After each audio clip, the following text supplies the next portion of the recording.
It's time for another broadcast of the Brown County Hornets on BC Hornet Sports, your source for Brown County sports and more. Today's sponsors include All About Dance and More, B&N Trucking, Brown County State Bank, Cass Communications, Country Financial representatives Larry Grady and Jacob Giesler, Dear Wester Grain, Double K Firearms, Farmer State Bank and Trust Company, Mount Sterling, Farmer State Bank, Griggsville, Helena Chemical Company and Matt Held, Hinderker Funeral Home, Henry Automotive, Cassing Lumber, Larry Dunn Accounting, L. Grady Realty, Main Street Repair, Mount Sterling Implement, Mount Sterling Savings Center, Moreland and Devitt, Prairie Land FS, the Ray Insurance Agency, Renee's Place, A Rustic Garden, Scranton Heating and Cooling, and York Tire.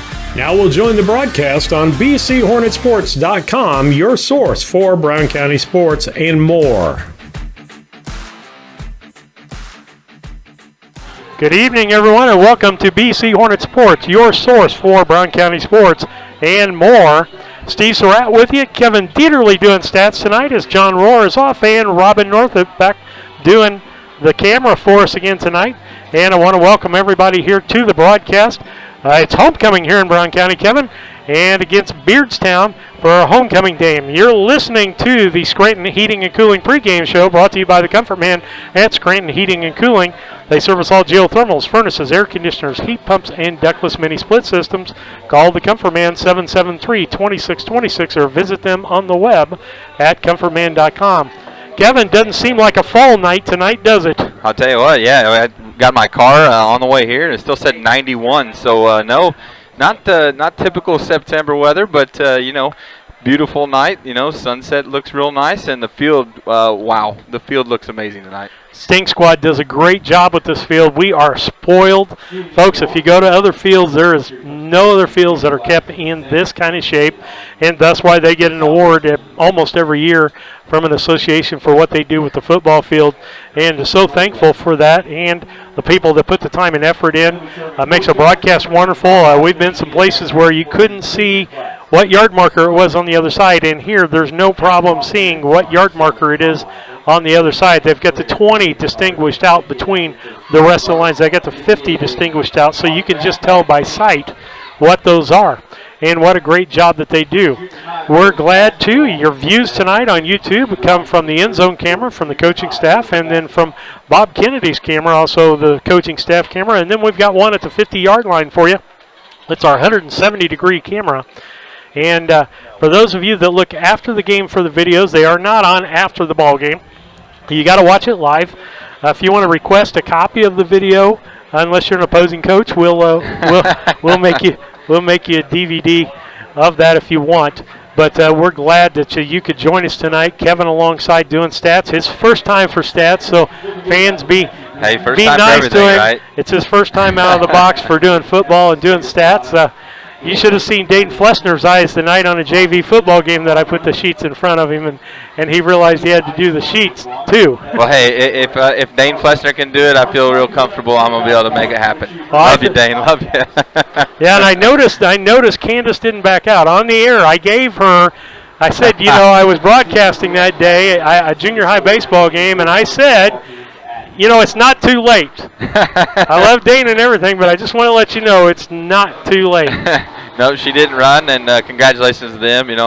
I heard that it was a beautiful ceremony, and Dane's a big part of this community, junior high basketball coach, and we definitely appreciate everything that he does. All right. Well, with that, we're going to take a quick commercial break as the Hog Squad brings in the Hornets, and as they get ready to come on the field, we'll be back after these commercial messages. Just like that, the kids are back in school, the summer's over, and we're back to doing homework in the evenings with our wonderful children. Nothing makes this scenario more magical than having a reliable internet connection to get all the homework complete, followed by everyone off to baths and bed. So after that dream is over and the kids are finally doing their homework, make sure you have a strong internet connection. Call CASCOM today at 1-800-252-1799. At Prairieland FS, we don't push products, we push limits. And our crop specialists are your connection to 4 of the must-trust brands in ag: FS Envision, FS High Soy, DeKalb, and Asgrow. They're also trained experts who can help you choose the perfect seed for your soil, budget, and growing conditions. Add it all up, and you have access to a partner who can help you achieve bigger yields than ever. Contact your Prairieland FS crop specialist today to ensure you have the best seed portfolio for your operation. Dear Western Grain Service is your progressive feed and grain resource for Western Illinois. They offer a full range of feed products for all species and many grain merchandising opportunities with locations in Golden, Paloma, Mount Sterling, Clayton, La Prairie, Liberty, Industry, Carthage, and Blandonsville. For more information, call Dear Western Grain Services 696-4461. That's 696-4461, or on the web at dearwesterngrain.com. Helena of Mount Sterling is a proud sponsor of this broadcast of Brown County Hornet Sports. For all your seed, fertilizer, and ag chemical needs, contact Matt Held and the professionals at Helena. Let them show you the best seed, fertilizer, and ag chemicals to make your farming operation a success. Call 217-653-0465. That's 217-653-0465 for Helena Chemical Company and Matt Held. When it comes to your money, local is better. Farmers National Bank of Griggsville is here in the heart of the community, working where we live. We make sensible loans to our friends and neighbors so that we can help our community grow. Stop by and see our friendly staff and see what we can do to meet your financial goals. Located in Griggsville, Pittsfield, and Mount Sterling. Member FDIC, Equal Housing Lender.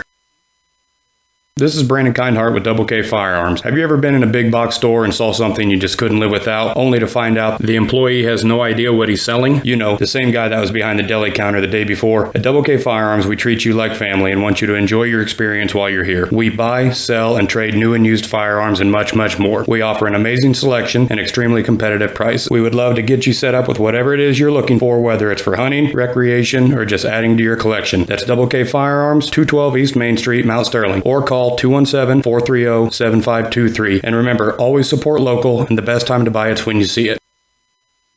Main Street Repair and Terry Ham have the reputation of being the best at front-end alignments in the area. With 20 years of experience, Terry is the person that customers and auto repair professionals refer their friends and customers to. But alignments are not the only thing that they do at the Main Street Repair. They repair steering and suspension issues, install leveling and lift kits, repair and replace brakes and tires, do oil changes, as well as minor engine and miscellaneous repairs. Main Street Repair at 216 West Main Street in Mount Sterling. Call for your appointment today at 217-773-3848. Once again, that's 217-773-3848.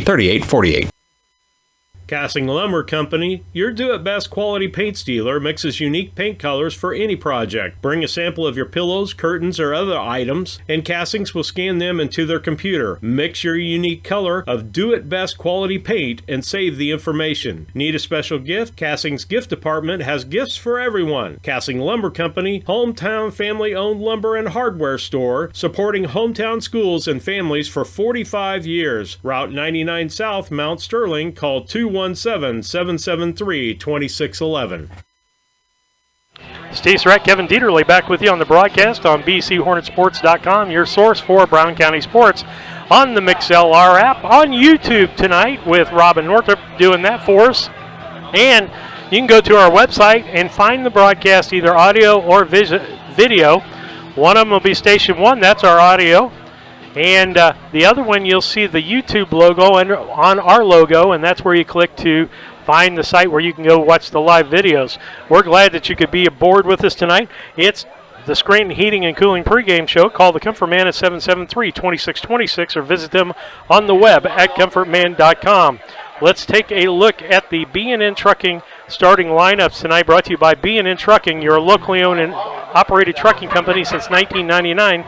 With a family-oriented, family values approach to business. If you need something hauled or want to be part of their team as a driver or owner-operator, call B&N Trucking at 217-289-3555. I got one. Thanks, Robin. And so B&N Trucking, the sponsor for the starting lineup. Let's take a look at the visiting Beardstown Tigers tonight. They come into this contest 3-0, and they have scored a lot of points, Kevin. in those 3 games. Your quarterback tonight will be Clint Cooper, a 6'2", 215-pound quarterback. Tailback will be Pasquale Gilavogi. He's a senior, and I think I've been calling his name for at least 4 years, if not longer. Yeah, can I just say thank goodness he's a senior? Yes. He's one of those seniors who feels like he's been playing since he was in 5th grade, so it'll be good it's fun to watch him, but it'll be good to get him out of the conference. 6 foot, 190 pounds. At the fullback will be Avery Quigley, senior, 5'9", 165 pounds. Your wingback will be Braden Ost, senior, 6 foot, 240 pounds. That's your wingback. Big boy. Okay. Tight end, Clement Kayembe, 6'3", 235 pounds. Your split end will be Lucas Dimension, yes. He's a freshman, 5'9", 150 pounds. Your tackle will be, your left tackle will be Oscar Espinoza, 6'2", 235-pound junior. Your left guard will be Armando Martinez, a junior, 5'10", 215 pounds. Your center, Owen O'Hara, a freshman, 5'9", 200 pounds. Right guard is I just said it beforehand. Juarez, yes. I got to think of what letter you got to say. Juarez, a senior, 5'9", 240 pounds. Your right tackle is Dylan Likes, a senior, 5'10", 245. And so you can see Beardstown's got some size and some experience on this squad, and so you're going to have to wear them out in order to beat them in this ball game. And so for Brown County, they're being in starting lineups for Brown County are Tate Fullerton, the sophomore, will be at quarterback. Cameron Zimmerman and Seth Fisher, both seniors, will be at the running back position. Your fullback will be Wyatt Fink, the senior. Left end will be Nathan Henniker, the senior. Left tackle Clayton Schenk, a junior. Chance Fuquay, a junior, will be your left guard. Your center is Hayden McCombs, a junior. Right guard Lars Rice, and we'll be calling his name a lot tonight as a junior. Dylan Roberts, another standout, a senior at right tackle, and Logan Zimmerman, a junior who in Carrollton and last week made a couple of good pass receptions for Brown County with Logan Zimmerman. And so that's your B&N Trucking starting lineups. We'll go ahead and we'll take another station break and be back after these messages on the Scranton Heating and Cooling pregame. It's Sarah Hoots here with AADM Dance Studio in Mount Sterling, Illinois. The AADM mission is to instill a lifelong appreciation for the art of dance within a safe studio environment. We will provide professional dance and tumbling instruction that encourages students of all ages and skill levels to excel to their full potential. The new season registration begins August 7th from 5 to 7 at the studio. 210 Pittsfield Road, Mount Sterling. 217-473-3970 or visit us on Facebook at All About Dance and More. At Country Financial, we're more than just an office you may pass by as you drive through town. We're a part of your community and help support the programs that make our neighborhoods thrive. We take the time to get to know our customers. We know that every situation is unique, and our goal is to understand yours, so we can help you be confident about your financial security and your future. Call your local Country Financial representatives, Jacob Giesler and Larry Grady, today at 217-773-3591 to talk about how we can ensure that the future you're dreaming of is something you can proudly own, no matter what it looks like. York Tire understands that there is never a good time for a flat tire on the farm or on your commercial vehicle. That's why York's eases your pain with 24-hour farm and road assistance. They can come to you with their on-site service truck and get your equipment rolling again. York Tire offers tires for just about anything that has wheels and can service vehicles large or small. York Tire, 501 East Main Street, Mount Sterling, right behind the FS Fast Stop. Call 217-773-3947. Free medication delivery is a practice almost unheard of in the 21st century, but consistent with Moreland and Devitt Pharmacy's friendly small-town feel, they offer same-day medication delivery on all orders. Moreland and Devitt Pharmacies, family-owned with local employees with locations in Rushville, Virginia, Beardstown, and the Mount Sterling location located inside the IGA. For refills, visit mndpharmacy.com or call 217-773-2020. The Mount Sterling Savings Center, a customer-owned savings bank offering online banking from your computer or mobile phone, allowing you access to your account on your schedule. The Mount Sterling Savings Center is a proud supporter of Brown County athletics. Mount Sterling Savings Center, conveniently located at 201 West Main, the intersections of routes 24 and 99, is a branch of the Beardstown Savings located at 301 South Main. Member FDIC, an equal housing lender. B&N Trucking is locally owned and operated since 1999 with a family-oriented, family values approach to business, offering tandem, hopper bottoms, dump, and van trailer hauling options for grain, fertilizer, aggregate hauling, and OTR deliveries, licensed and fully insured in all 48 states. If you need something hauled or want to be part of our team as a driver or owner-operator, call B&N Trucking at 217-289-3555 today. The Comfort Man at Scranton Heating and Cooling has been providing superior comfort to West Central Illinois since 1985. Installing Trane and Mitsubishi comfort systems and servicing all brands, the Comfort Man has the best equipment and technicians to keep your family comfortable year-round. Call the Comfort Man Scranton Heating and Cooling at 217-773-2626. That's the Comfort Man at 217-773-2626. Or visit them on the web at comfortman.com. The Brown Steve Surratt, Kevin Dieterle back with you on the broadcast on BCHornetsports.com, your source for Brown County sports. And let's talk about the Henry Automotive keys to the game, brought to you by our friends at Henry Automotive, Doug and Darren Henry. For dealership quality auto repair and service at hometown prices, Henry Automotive, 773-9066. Kevin, what do you think the keys for Brown County of winning this football game tonight are? Yeah, I got to go with just overall time of possession. And I know that sounds a little funky, but, the more that Brown County can keep that explosive Beardstown offense off the field, the better chance you have. You don't want to wear out your defense. And Beardstown has the ability to go one play 80 yards, or they have the ability to go 14 plays, 92 yards. So just keeping them off the field, keeping your defense rested, well rested, wear down that line.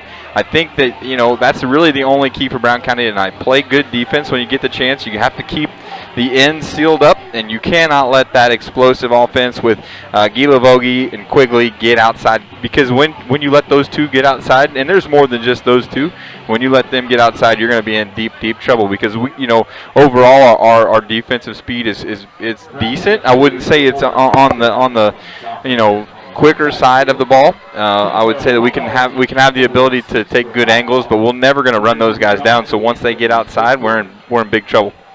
The other thing I will say, first game we did a good job on this. The second game, not so good, and then the third game, a terrible job, is penalties. We cannot have penalties. We cannot have those mental errors, such as moving too quick, such as being offsides. Doing those things will shoot you in the foot every time. The other thing is hang on to the football. Turnovers are not good. And so we've got to hang on to the football. So penalties and errors handling the football are two things we can't do as a football team. Sure. The last week we had good drives going. What did we do? Cough the football up. And so do you think about how differently that game would have been had we not coughed up the football? Yep. Could have been a huge difference. We're 15-14 at halftime against the Central team. It's a great ball club. A lot of people counted them out because it's rebuilding. I have this saying, and it holds true here, and this is a mental aspect of the game.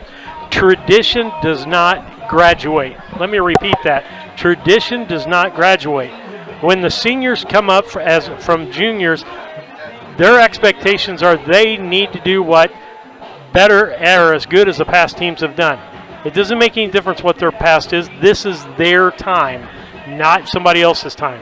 And so we just have to get in our head that tradition in Brown County is good quality football and ball control.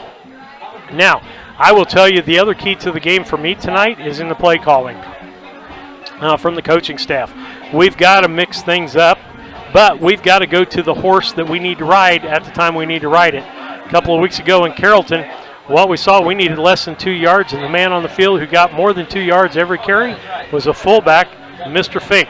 Wyatt Fink was doing a great job that night, and instead we ran something outside. So I'm hoping we're more focused on that. We're looking for things like last week. They were dropping everybody when we went back to pass. It's just a simple delay pattern with somebody coming out of the backfield and going about where the linebackers are. Would have been a complete pass last week and a lot of first downs that way.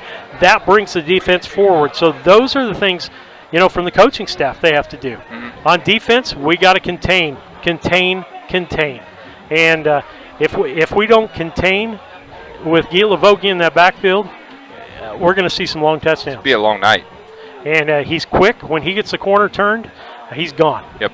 And so the one thing we don't have tonight, Mr. McWilliams graduated the end.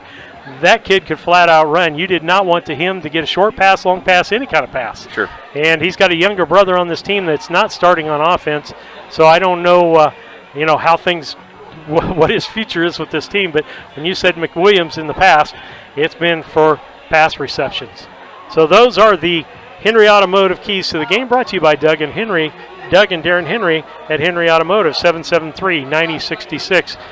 Kevin will be back for our final thoughts before the game gets started here after these messages. The Brown County State Bank is proud to support all the Brown County Hornets athletic programs. In fact, we're the only bank offering the Hornet debit card. Every time the card is used at a point of sale, a portion of the proceeds are contributed to the Brown County School. It's our part of our commitment to making them the best they can be. Contact the Brown County State Bank today to get your Hornet debit card at 773-3327. Brown County State Bank, member FDIC and equal housing lender. When it comes to handling your taxes, ever feel a bit taxed? If so, why not give yourself some well-deserved tax relief and visit Larry Dunn Accounting. Larry and his staff have been helping clients with tax return preparation, bookkeeping, payroll, sales tax, and business consultation since 1980. Put their experience to work for you today. After almost 5 decades in business, their number one priority remains building long-term relationships. Larry Dunn Accounting, 443 East Main Street in Mount Sterling, or call 217-773-3400.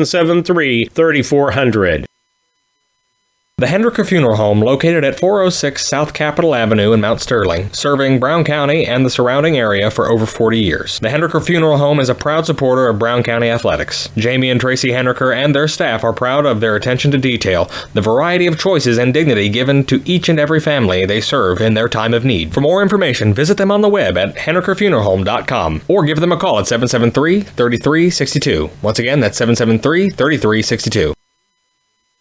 Farmers State Bank and Trust Company of Mount Sterling would like to wish the Hornets best of luck this season. A local bank with local people, local decisions, and local investments.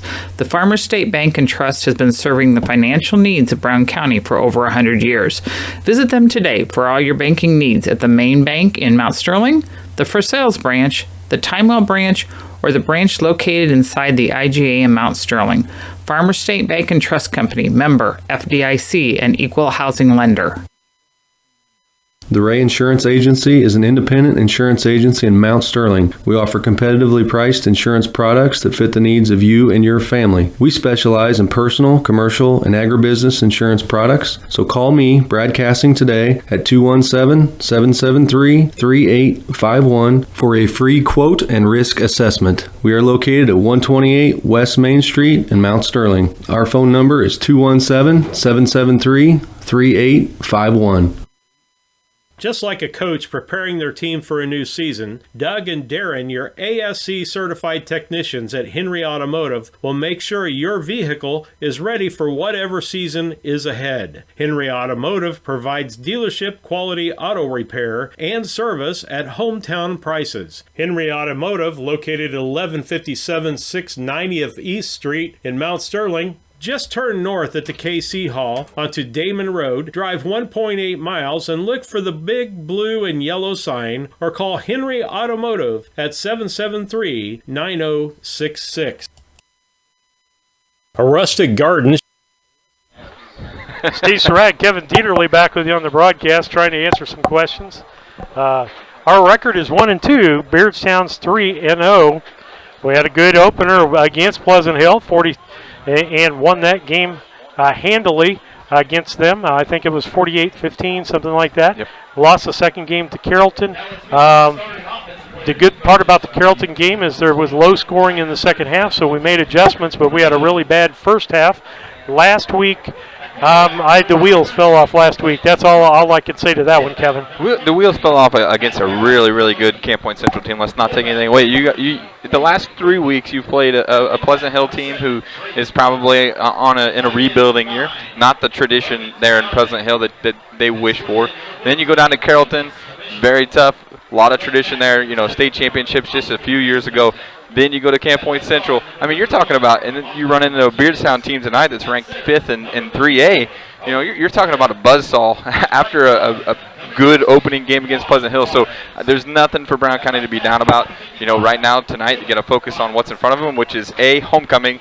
There's a bigger crowd out here than I've seen in a few years since the D. Drake and Tanner Susanbach era. I guess that's just a couple of years ago. It seems like forever ago. So big crowd. You're playing on your home field. Homecoming tomorrow night. A lot of things for these boys to play hard for. That is true, and so, tonight a lot of character is going to show out tonight. Is what the character is our team. One of the things that we saw last week, and I heard this from the opposing team, I heard it from our own fans, is when we made big plays, we celebrated big, and maybe we shouldn't have done that. That we maybe woke a sleeping bear there in the second half, because when you're getting somebody, you don't want to put their face in it at all. So, and that's why there's this big thing on celebration. Really, coaches do not want you to celebrate. You can get up inside and you can pump fists when you get back to the huddle, but they don't want that show up thing going on there. Sure, all you're doing is giving them a little bit of that Saturday morning newspaper.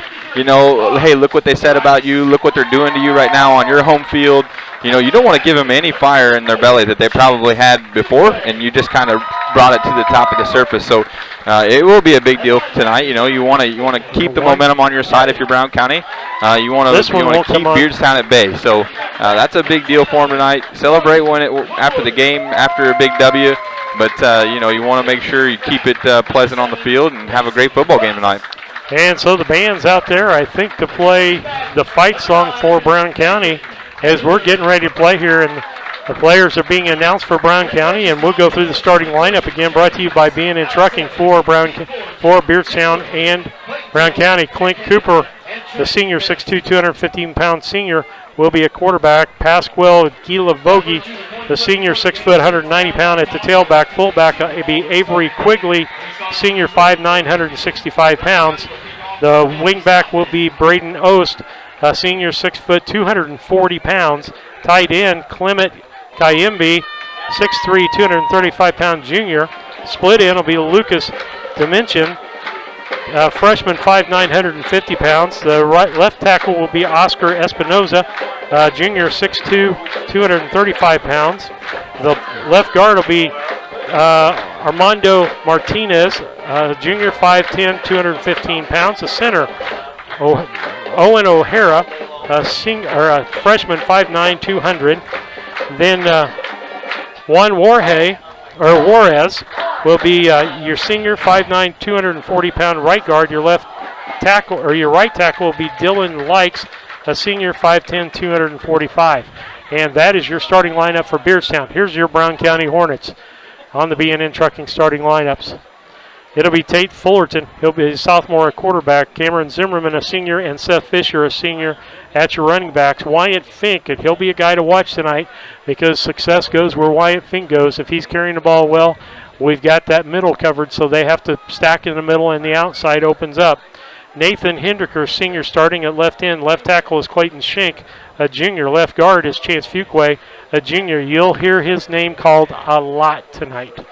Hayden McCombs, a junior, at center. Lars Rice, somebody else at right guard. You're going to hear called a lot tonight on defense. Dylan Roberts, a senior, at right tackle, and Logan Zimmerman, the junior, at right end. And I didn't see the coin toss. Did we lose the coin toss or did we defer? I couldn't tell you. We were in the middle of chatting, I believe. So, well, at any rate, Beardstown's going to get the ball receiving right out of the gap. They're punched up because they think there might be an onside kick.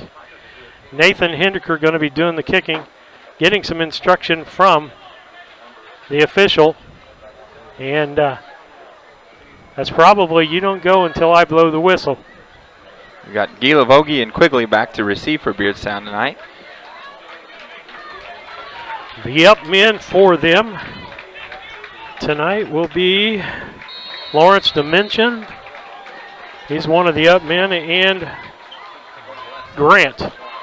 It's going to be Dimension. He picks the ball up and steps out of bounds at the 20, just about the 23-yard line. Mistake by the young man. Decided to pick up. He's going to run it, but that right foot was right on the out-of-bounds line, and so Beardstown will take over at 11:58 on this drive on their own 23-yard line. They're going to mark it at the 22, actually. That's not where he marked it on the sidelines. Okay, Kayembe split out to the left. They've got, or right, there's two to the left. Back in the shotgun is the quarterback, and they throw, and it's intercepted by Nathan Hindeker at the 32-yard line. So that's a good start for Brown County, and that we got the turnover first out of the gate, and we're in Tiger territory here. Beardstown Tigers throw an interception on the first one out, and that was Clint Cooper who threw that. That was actually Gila Vogie. Gila Vogie was man in the quarterback position on that play there, and probably went with a little bit of trickery. And Nathan made a nice play on that ball, Steve. All right. Fullerton under center. And we've got I think we got a change already. Luperell in the ball game already. They hand the ball off in the backfield to Fink. And he's going to get, guess what? 3 yards fighting forward, Kevin. So the first run for Brown County tonight is Fink for 3 yards. Imagine that. Be 2nd and 7. 2nd and 7, and they changed things up on us as Christian Luperell was in there at a wingback to start the ball game. And he's still in there. It's Luperell and Seth Fisher along with Fink in the backfield. Double wing formation. Man in motions. Fisher giving to him around the left-hand side. He's crossed the 30, spins his way to the 34-yard line. And so that's going to be a 5-yard gain. It's going to be, make it 4, Kevin. Going to be 3rd and 5. I guess it can only be 2 where they're marking it, because we made 3 on the first one and we're only halfway there. Seemed like he ran a little further than that. Ball's on the Beardstown 27-yard line now. That's the reason my math was the wrong direction. Man in motion is Luperell, given to the fullback for Brown County, and that will be Luke Hedden. New names out there for us. Coach really changing some things. He's going to get, let's call it 2. So it's going to be 4th and a short 3. 4th and a short 3 as Hedden gets 2 on the play. And I see him mixing some things up. Luperell's back out, and Cameron Zimmerman comes in on the play tonight. Luperell, a senior, and I would imagine that's the reason why he got the nod. And he does a good job. Heading at the fullback position right now. Fisher and Zimmerman in the other backs. Man in motion is Fisher. Back to throw is Fullerton. He's scrambling for his life, and he gets back to the line of scrimmage. He might have lost a foot on that, and so Brown County will turn it over on downs, not making the 2 yards that they needed with 9:58 left here in the first quarter. The Cass Communications scoreboard says Beardstown nothing, Brown County nothing, as Brown County turns it over on downs after Beardstown threw one pass play and passed it up. Let's see what we've got going on the Beardstown side of the football this time. Back in the shotgun position is Gila Vogie again, running it to the left-hand side, and he's got held up, but he breaks loose. He's going to get at least 5 yards, spinning and turning, finally knocked out of bounds. And knocked down. Fans over on that side wanted a late hit on that, but it was a continuation of what was going on as they went out of bounds. Nice play that time by Brown County. The tackle guess who? Chance Fuquay. Chance Fuquay. And so it'll be second down and a long 4 as he gets 6 on that. And they're going what they call Wildcat formation with Gila Vogie actually in that back position. Splitting everybody out. Man in motion is Quigley. Given to Quigley around the outside. And he's going to be knocked out of bounds at the 41. Brown County was wanting a holding penalty. It was right there in front of him. Yeah, I'll tell you, Cooper got away with one there. He held Fisher. Fisher did a great job stringing that out to the right side. And Cooper just rode him all the way, held his jersey. Pretty rough no call there. Florida 4 yards on that play. Gives a first down for Quigley. And like I said, doing things different here as Gila Vogie is what I call in the Wildcat. Ball centered back to him. Keeps it himself on the option. He's drugged down from behind. He's going to get maybe a yard on that play. And so on the tackle for Brown County on that was Lars Rice. Well, a couple of tackles and 2 people we said we'd be calling all night. And so want to welcome our viewers on YouTube listening to the game tonight. Robin Northrop keeping that up for us. Gila Vogie in the shotgun. 2 backs set to the left. 1 man in motion. That's Quigley. And Gila Vogie up the middle. He's going to get the first down and more. He's at the 20, 15, 10, 5. Touchdown. Pasquale Gila Vogie from the 39. That's a 61-yard touchdown as he kept the football, went up the middle, and found an opening and scored with 8:47 left here in the first quarter. About a minute is what it took him to score on that, and about 4 plays for Beardstown to score. And kicking for them will be Gila Vogie, and it will be Quigley, the holder. And as we said, Beardstown can score fast, or they can take all day and score. Quigley gets the football. He gives it to Pasquale around the left-hand side. Gila Vogie scores a 2-down conversion, and I think that wasn't a bad snap. I think that was a design play all the way, didn't you, Kevin? I agree, all day. Yep, as Beardstown goes for 2 and converts. 8-0. Beardstown Tigers on top of the Brown County Hornets here on your Cast Communications scoreboard.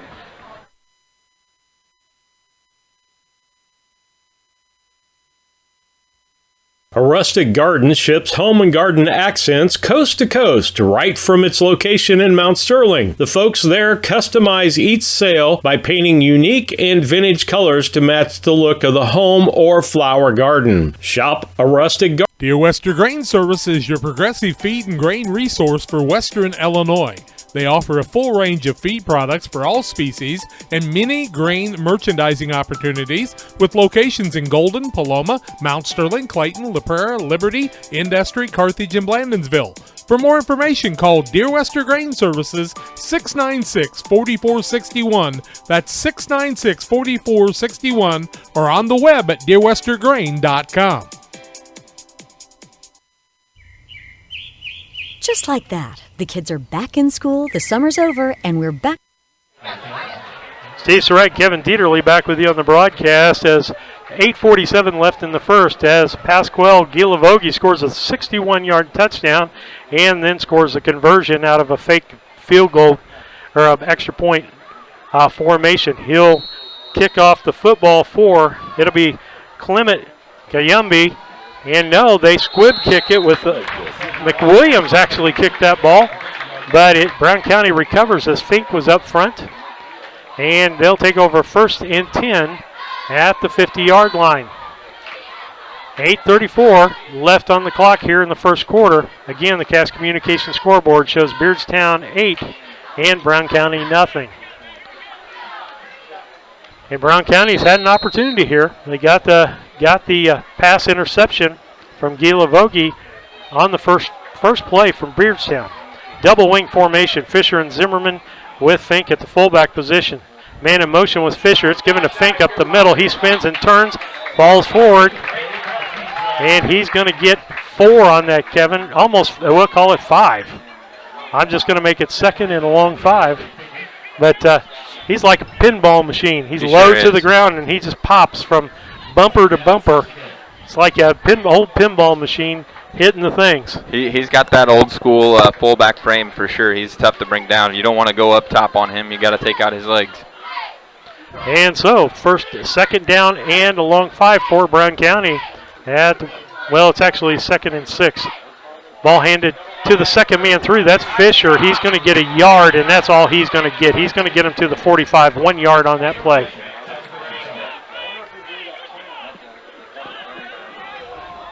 See where they're going to mark this ball at.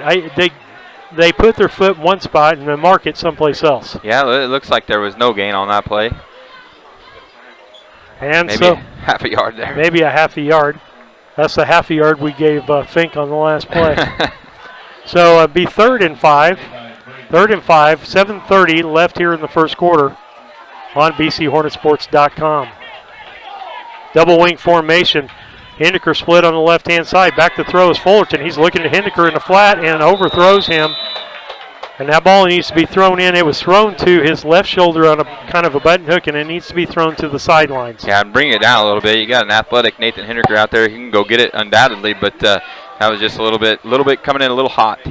And when you put it that high, you're making him vulnerable in that short pass. Yeah, and you got a Pascal Giavogi who his ability to close down on passes like that is probably the best in the conference. So you're definitely putting your receiver in a tough spot there.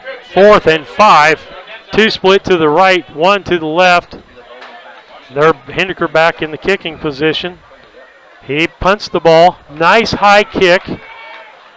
Ball hits at the 5 and bounces into the end zone, and so it'll be taken out to the 20. It'll be 1st and 10 for Beardstown from their own 20-yard line. Brown County 4 downs and out, 4 downs and out in theirs. Beardstown 1 down, an interception, and the next series, about 5 plays and about a minute and something off the clock, and they scored a 61-yard touchdown by Pasquale Gilavogi. Let's see what Beardstown has up their sleeves this time. It looks like to me they're actually going to put Cooper under center. 2 split to the left and 1 in the slot. Short pass in the flat to Quigley. Quigley's got some running room. He's across the 40 and down to the 43-yard line. And that'll be a gain of 23 yards on the play, as the ball will be marked at the Beardstown 23-yard line. And that was just a little flat pass to the left, Kevin. And they catch the ball and run with it. Yeah, it was just a real simple screen. Gilavogi did a great job blocking out there on the left side, and Quigley saw it. And so let's see what they've got this time. Single wing formation. Cooper under center. Ball given to Gilavogi around the right side. Cracking down on him was Lars Rice, but not before he gains 4 yards on the play. It'll be 2nd and 6 for Beardstown from their own 47-yard line. 2nd and 6 from the 47-yard line. Gain of 4 on the play. Beardstown leading this contest with 6:16 left on the Cass Communications scoreboard here in the first quarter. 8-0 over Brown County. I don't know what to call this setup. It's not really a wing. Handed off to the fullback, Quigley. He's got the first down and a little bit more. We're going to give him, he's still going. And the pile falls forward. Ball started at the 47. And it's going to end up at the Brown County 45-yard line. Gain of 8 and a first down. That was Quigley on the carry. And Kevin, how do you describe that formation? It wasn't really a true wing at all. It's like a half a wing tee with some splits, and Beardstown is doing a nice job being creative. And you got to assume they've seen this on game film, but until you see it live at this speed, it's pretty tough. Quick pitch out to Gilavogi on the outside. Brown County's doing a good job of stretching. There's going to be a holding call on the play, and he's got no gain on that. And a great job by the Brown County defense, Kevin. Yeah, absolutely. They strung that out perfectly. And, they all kind of closed there. You had Seth Fisher in on that play. You had Lars on that play. That's what you need to have tonight. You need to swarm to the ball. No pun intended. And a great job by the Brown County defense, and it's probably going to get marked. That holding call is going to be from the Brown County 47-yard line, so that's going to be 10 yards from there. And we'll take that all day, won't we, Kevin? All day. We need it. which instead of putting them in Brown County territory where they started, going to end up back in Beardstown territory at their own 43-yard line.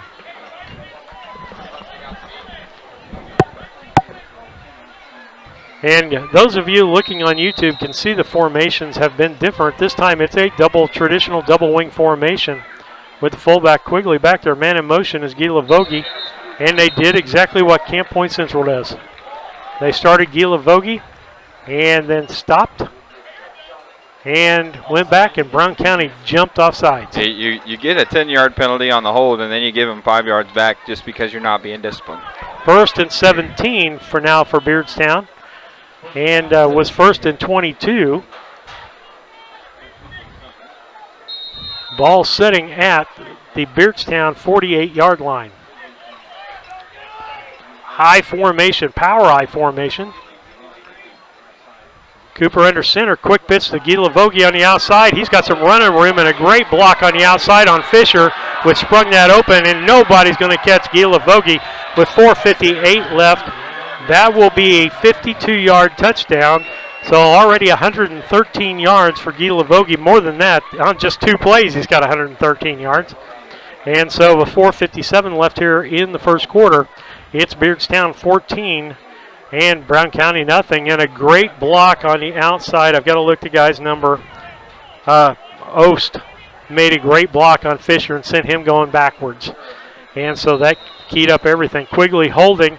Gila Vogie back and kick. Let's see if they actually kick the ball this time or it's a fake. You wonder because the guy holding the football does not have one knee on the ground. See, if he has that one knee on the ground, something will happen. Timeout, Brown County. We'll be back after these messages. It is 14-0, 4:57 left here in the second quarter. Just like that, the kids are back in school, the summer's over, and we're back to doing homework in the evenings with our wonderful children. Nothing makes this scenario more magical than having a reliable internet connection to get all the homework complete, followed by everyone off to baths and bed. So after that dream is over and the kids are finally doing their homework, make sure you have a strong internet connection. Call Cascom today at 1-800-252-1799. Stacey Rack, Kevin Dieterle back with you on the broadcast. 4:57 left here in the first quarter, not the second, the first quarter. Beardstown getting ready for the extra point, and Brown County calls one of their timeouts to talk about things. As Gila Vogie is set to kick, Quigley is set to hold for him. But you notice, Kevin, he squats. There's a reason for that. If you got one knee down and you catch that ball, you can't get up from that position. Down and up, and the kick is good. That'll make it Beardstown 15 and Brown County nothing. 4:57 left in the first quarter on the Cass Communication scoreboard clock. We'll be back after these messages. At Prairieland FS, we don't push products, we push limits. And our crop specialists are your connection to 4 of the must-trust brands in ag: FS Envision, FS High Soy, DeKalb, and Asgrow. They're also trained experts who can help you choose the perfect seed for your soil, budget, and growing conditions. Add it all up, and you have access to a partner who can help you achieve bigger yields than ever. Contact your Prairieland FS crop specialist today to ensure you have the best seed portfolio for your operation. Just like a coach preparing their team for a new season, Doug and Darren, your ASC certified technicians at Henry Automotive, will make sure your vehicle is ready for whatever season is ahead. Henry Automotive provides dealership quality auto repair and service at hometown prices. Henry Automotive, located at 1157 690th East Street in Mount Sterling. Just turn north at the KC Hall onto Damon Road, drive 1.8 miles, and look for the big blue and yellow sign, or call Henry Automotive at 773-9066. Steve Surratt, Kevin Dieterle, Robin Northrop back with you on BCHornetsports.com, your source for Brown County sports on YouTube and on the internet on the MixLR app. And BCHornetsports.com. Sorry, pork chop coming back at me there. And kicking off will be Clement Kayembe. And he kicks the ball off, squibs it just down, and Fisher catches the ball. I'm pretty sure that was Fisher, 29, maybe not. Brody Woodward catches the football, and Brown County will start at their own 40-yard line, 1st and 10 from the 40 for Brown County. 4:55 left here in the first quarter. Beardstown leading 15-0. Brown County has had 2 series of downs, been four downs and out for Brown County. And for Beardstown, they've had 3 series. The first one, a interception by Nathan Henniker had that interception. Yep. Double wing formation. Zimmerman in motion. Ball handed to Fink up the middle. And this is going to be one of the few times that I'll say that Wayne Fink got 1 yard. You don't say that very often. He almost got 2, but we're going to call it a long 1. But again, that's a rarity. So that means the outside's got to be open. Fink comes out of the ball game, into the ball game. Briar Linover. Briar is a junior. Going to come in at the fullback position. Wishbone formation, I like seeing this. We've run well out of the wishbone. Fullerton under center. Ball pitched to the outside to Zimmerman. He's going to cut to the outside. He's across the 40, the 45, across the 50, got his feet, 45, 40, 35, knocked out of bounds at the Beardstown. Let's see where they marked this, Kevin. We started at the 42, so 8 yards on whatever they get here. We're going to mark that at the 34-yard line, 16-24 yard, and a nice run that time by Zimmerman on the outside, and we got outside of their coverage. Nice blocking. Fink back in the ball game. Linover comes out. That's what happens when you stack it up in the middle. Brown County needed to do that. Good play selection there. Wishbone formation again. Zimmerman, Fisher, and Fink. Fullerton hands it off to Fink up the middle, and that's the Wyatt Fink I know and love there. Give him 4 yards on that, Kevin. 3:52 left here in the first quarter. Beardstown leading Brown County 15-0 on the Cass Communication scoreboard. Ball sitting at the 30. Fullerton back in with the play. Let's see, going in is Lyles coming in the ball game. And it looks like Czernecki coming out of the ball game. Double wing formation, Zimmerman and Fisher. Whistle blown before the play. That's usually, is it an offside penalty?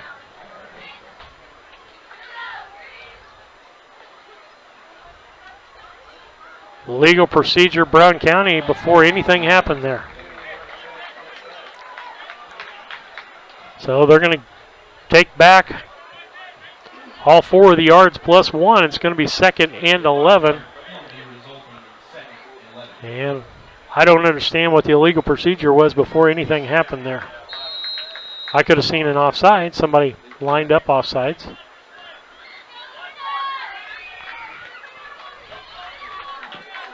Fullerton under center, double wing formation. Zimmerman in motion to the right side. They're going to give a counter coming back the other way. That is Fisher, and he's going to go for a touchdown for Brown County. A 35-yard touchdown for Seth Fisher on the play, on the counter play. And Beardstown went with the flow on that. And here comes Fisher the opposite direction. Again, good play selection by Brown County. Good play selection, great blocking up front. I mean, you don't set a counter up like that without good blocking up front, but from your big boys, and a nice kick out block from your guard. Awesome play by Brown County on that. Now the game has changed. It is 15-6. Beardstown over Brown County. We're going to line up. Nathan Henniker is going to line up in field goal position. Holder is Mason Buss, last year's quarterback. Ball down, up, and no good.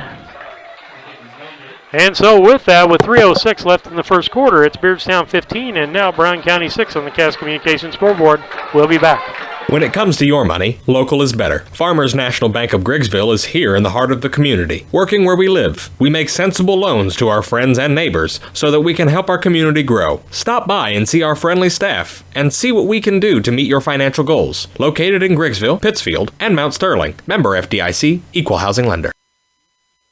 This is Brandon Kindhart with Double K Firearms. Have you ever been in a big box store and saw something you just couldn't live without, only to find out the employee has no idea what he's selling? You know, the same guy that was behind the deli counter the day before. At Double K Firearms, we treat you like family and want you to enjoy your experience while you're here. We buy, sell, and trade new and used firearms and much, much more. We offer an amazing selection and extremely competitive price. We would love to get you set up with whatever it is you're looking for, whether it's for hunting, recreation, or just adding to your collection. That's Double K Firearms, 212 East Main Street, Mount Sterling, or call 217-430-7523. And remember, always support local, and the best time to buy it's when you see it. Stacey Rack, Kevin Dieterle back with you on the broadcast on BCHornetsports.com, your source for Bryan County sports. On the audio version or the YouTube version, we want to thank everybody for tuning in tonight. Thankful for the listeners we have. And let's see, kicking off the football for Brown County will be Nathan Henniker. The kick is squib kick, gets past the first line, gets into the second line. Brown County recovers the football because the back did not get it on that. Trevin Volk. Wild man. Mr. Hustle out there is what I call him. Boy, he is Mr. Hustle. And I was looking at Ray Baralaga.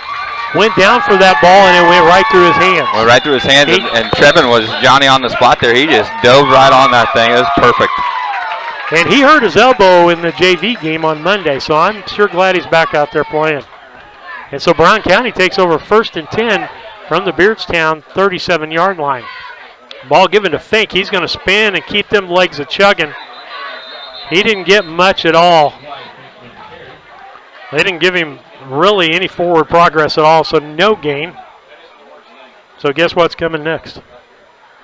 Something better be coming outside, don't you think? I think we're probably getting a little for a little bit. Yeah, you used that. Yeah, I think we're probably getting a little predictable there on 1st down. I think Wyatt has he's got 5 carries, and every one of them's been 1st or 2nd down there. So switching that up on 1st down could be a big deal for us. Wishbone formation. And Beardstown jumps offside. Brown County's going to get a 5-yarder on that, Kevin. Little trickery on our part. Hard count there. I like hard counts. Yeah. Makes a lot of sense if you're going to be disciplined up front, stealing 3-4 yards here and there. Never hurt anybody. I like, Beardstown's front, they look like some real quick athletic boys, and I think they were just a little quick on the trigger there. Yeah, quick that time was number 55. That is Dylan Lyles. He got caught being a little happy feet there. Wishbone formation. Zimmerman and Fisher Fink in the front of that wishbone. Fullerton under center. Back to pass, looking downfield. Tosses downfield. Got Nathan Henniker. And just over his head, and we're lucky that wasn't intercepted. There was some, I don't know, was that Gila Vogie behind him? It was Gila Vogie behind him, and then it was an interesting route because you had 2 Hornets kind of running the same route, one underneath and one over top. So that drew 3 Beardstown defenders. So he kind of threw into triple coverage there.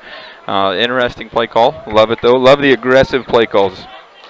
I would like to see a little drag out of that with a bag dragging out of the backfield, because when they go 3, there's nobody in that short field there. Don't send but one person out, let him gang up on him, and then thread the needle. Sure. Single wing formation this time with Zimmerman in the wing. Fullerton under center.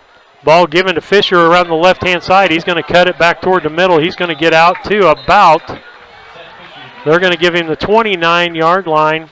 Give him 3 yards on that play. As he gets 3, it'll be 4th and 3. 4th and 3 for Brown County. Most of the yards gained on this series of downs has been via penalty. And so it'll be 4th and a long 3. Fullerton brings the play back in for Brown County. Trying to look here. Looks like a 4-man front. 4-4-3 defense for Beardstown. Double wing formation for Brown County. Fullerton under center. Back to pass is Fullerton. Oh, he's wide open. Goes the other way. Gets it, throws it Wide long, wide open downfield. Oh, yeah. As makes the catch is Mason Buss.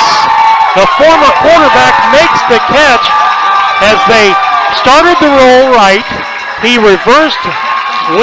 started roll left, reverse, went back right, was almost tagged in the backfield, but he's got this presence, stepped up and launched that ball to Mason Buss, and that was a 31-yard pass reception for Mason Buss.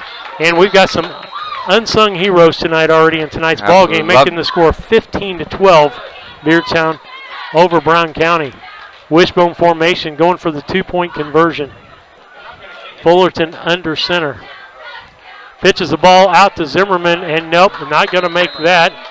As back in the backfield was Owen Quigley to make that stop. So 1:14 left here in the first quarter, and it is Beardstown 15 and Brown County 12 on the Cash Communications scoreboard. We'll be back after these messages. Street Repair and Terry Ham have the reputation of being the best at front-end alignments in the area. With 20 years of experience, Terry is the person that customers and auto repair professionals refer their friends and customers to. But alignments are not the only thing that they do at the Main Street Repair. They repair steering and suspension issues, install leveling and lift kits, repair and replace brakes and tires, do oil changes, as well as minor engine and miscellaneous repairs. Main Street Repair at 216 West Main Street in Mount Sterling. Call for your appointment today at 217-773-3848. Once again, that's 217-773-3848.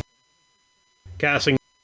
Steve Surratt, Kevin Dieterle, and Robin Northrup back with you on the broadcast on BCHornetsports.com. 31-yard touchdown play.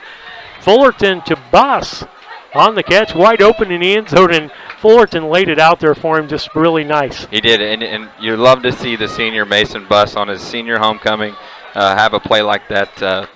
First touchdown reception of the year for him, for sure, and big play to get Brown County really back in this game. 1:14 left here in the first quarter. It's Beardstown 15 and Brown County crawling back in 12 on the Cash Communication. Henniker kicks the ball, and it's going to be taken at the 35 by Quigley. Oh, he's at the 45-40, 35-30, 25-20, 15-10, 5, touchdown. And he caught that little bloop kick on the fly and got past everybody. And so that's going to be a 65-yard kick return for Owen Quigley for Beardstown. And just like that, Beardstown's back on the board, 21-12. 21-12 as Beardstown rallies back and scores with 1:05 left here in the first quarter. High school football is such a funny game. You know, in any athletic sport you play in high school, momentum is such a big deal. Was that not Pleasant Hill right before halftime? It was. Deja vu all over again? It absolutely was. And so it looks like Gila Vogie going to kick an extra point. We'll see what happens. Quigley, ball's down, kick is up, and the kick is good. 1:05 left in the first. Beardstown 21, Brown County 12 on the Cass Communication scoreboard. We'll be back. Lumber Company, your do-it-best quality paints dealer, mixes unique paint colors for any project. Bring a sample of your pillows, curtains, or other items, and Castings will scan them into their computer. Mix your unique color of do-it-best quality paint and save the information. Need a special gift? Castings Gift Department has gifts for everyone. Casting Lumber Company, hometown family-owned lumber and hardware store, supporting hometown schools and families for 45 years. Route 99 South, Mount Sterling. Call 217-773-2611. Helena of Mount Sterling is a proud sponsor of this broadcast of Brown County Hornet Sports. For all your seed, fertilizer, and ag chemical needs, contact Matt Held and the professionals at Helena. Let them show you the best seed, fertilizer, and ag chemicals to make your farming operation a success. Call 217-653-0465. That's 217-653-0465 for Helena Chemicals. Steve Surratt, Kevin Dieterle coming back with you. Want to thank Helena Chemical and all of our sponsors that help us with the broadcast. As Brown County sets up, it'll be Henniker and Fisher back there deep for Brown County. And kicking the ball will be Kayembe for Beardstown. 1:05 left here in the first quarter. Whale of a football game Beardstown 22, Brown County 12. Big plays have dominated the night. And the left-handed kicker kicks deep, and it's over Zimmerman's head. He's going to pick it up at the 10, back to the 10, to 15, and brought down from behind by the shoulder pads here. They're going to call that a horse collar. They're not going to call it. Ray Baralaga, I thought I saw a flag go down. It absolutely was a horse collar. Another really tough no call there. That's how you get kids hurt. Yeah, you can't grab a hold of the back of the shoulder pads like that. I thought I saw a flag come out. Was that just the bag for a marker? Had to be the bag for the marker, Steve. Okay. I call it like I see it, folks. First and 10 from the 15 for Brown County with just 58 seconds left here as Fisher gets drugged down, slapped to the ground. That was even a hard pull down. That was tough. That's a good way to get a kid concussed or tear a knee up. And so, double wing formation for Brown County. Zimmerman and Fisher think at the fullback position. It's Zimmerman around the right-hand side looking for some running room. He's got a little bit of running room. He's at the 20 to 25. He's going to get the first down and a couple more. Give him at least 12 on that. We'll see where they're going to mark that football as he goes forward. Yeah, we'll give him 13. 13 on that. And so it'll be first down for Brown County at their own. Like on the 28? 28-yard line, yep. First and goal on the 28-yard line. 35 seconds left here. I would think Brown County used a couple of their timeouts here. I got to stand up now to see what's going on.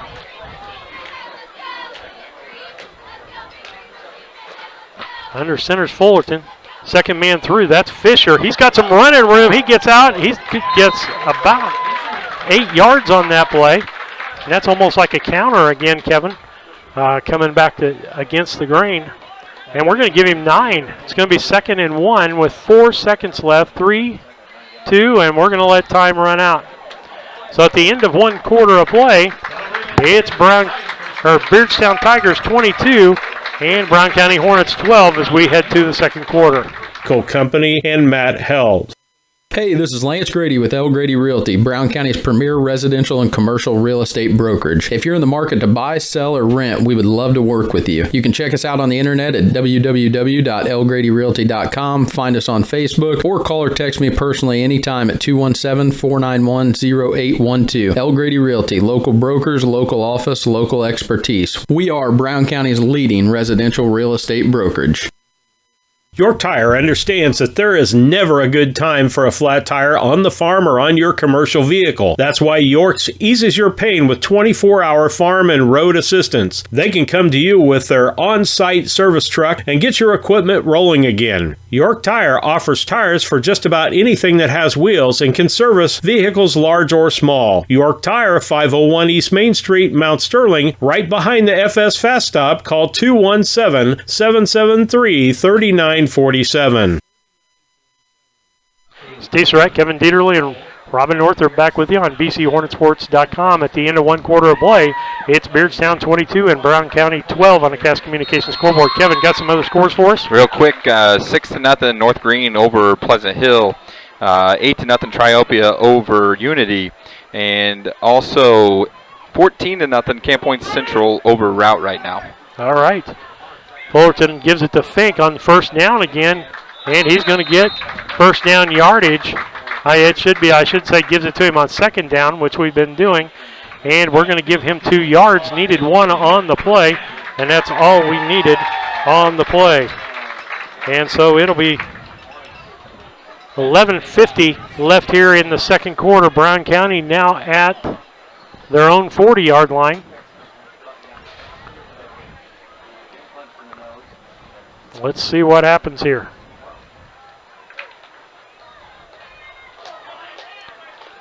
Single wing formation for Brown County. Fisher in that wing. Fullerton under center.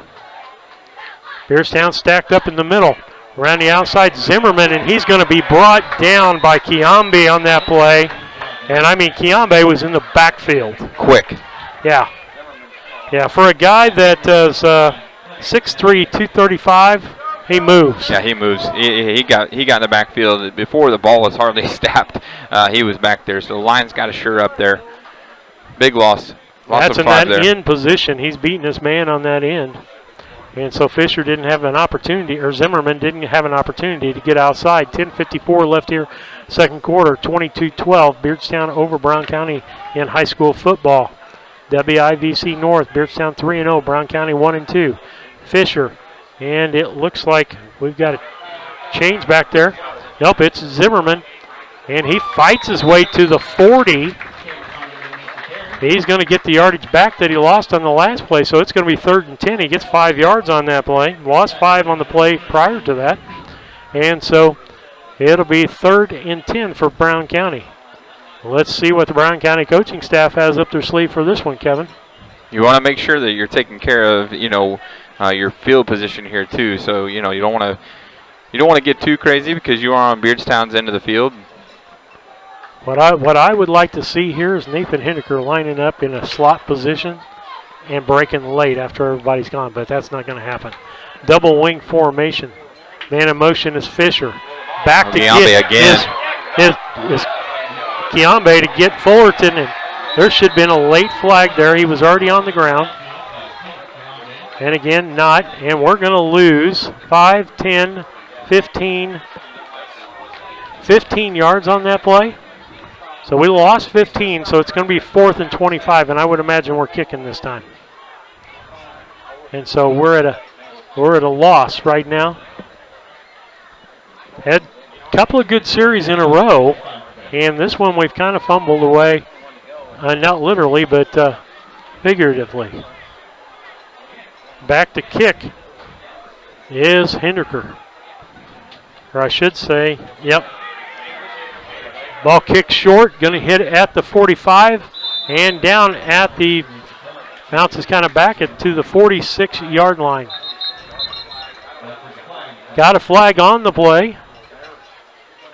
I didn't see what happened after the effect there. Oh, definitely watching the ball there, and could have been a little extracurricular activity going on. Holding on the defense. The question is, well, that'll be tagged on to them, so it'll be probably a 1st and 20. Will it be tacked on to the end of the play, or will it just be the starting position there? Yeah, it looks like the chains are going back to... Yep, they're going to mark off the 10 from there. That's Beardstown's 3rd penalty for 25 yards so far tonight.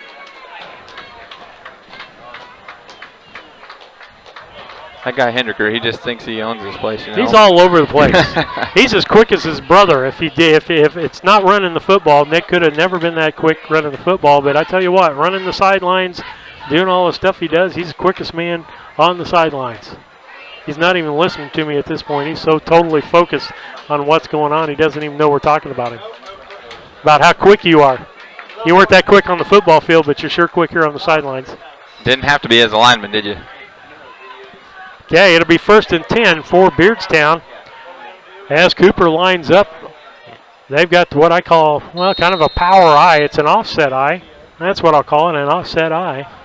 Ball given up the middle. That'll be the fullback on the play. That'll be Quigley on the play. Up the middle. I'll tell you that he was hit in the backfield, so his yards after contact there is a pure 5 yards because he was hit in the backfield. So Brown County just got to do a better job of wrapping up there. By the time they mark it, it's only 4. I like that. It'll be 2nd down from the Beardstown 40-yard line. 8:33 left here in the second quarter. 8:33. Ball handled to Gila Vogier on the right side. He's caught from behind.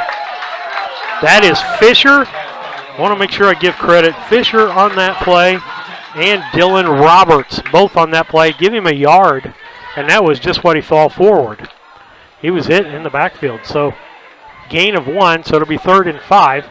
8:05 left here in the second quarter. Beardstown leading 22-12 over Brown County in high school football WIVC North action. Single man formation in the backfield. Quick pass to the outside. That is Quigley.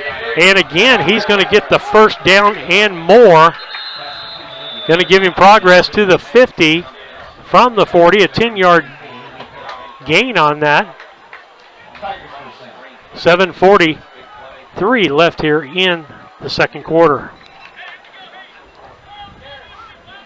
Now Cooper on the night is 2 for 2 passing, and he's got 33 yards, and both those receptions have been to Quigley, so they seem to sync up pretty well out there. Okay, setting up this time, Gila Vogie in what I call the Wildcat, but he's not. Cooper in a slot position on the left-hand side, and now they're going to call a timeout. 7:19 left here in the second quarter. Beardstown 22, Brown County 12. Beardstown's got the ball. We'll be back after these messages.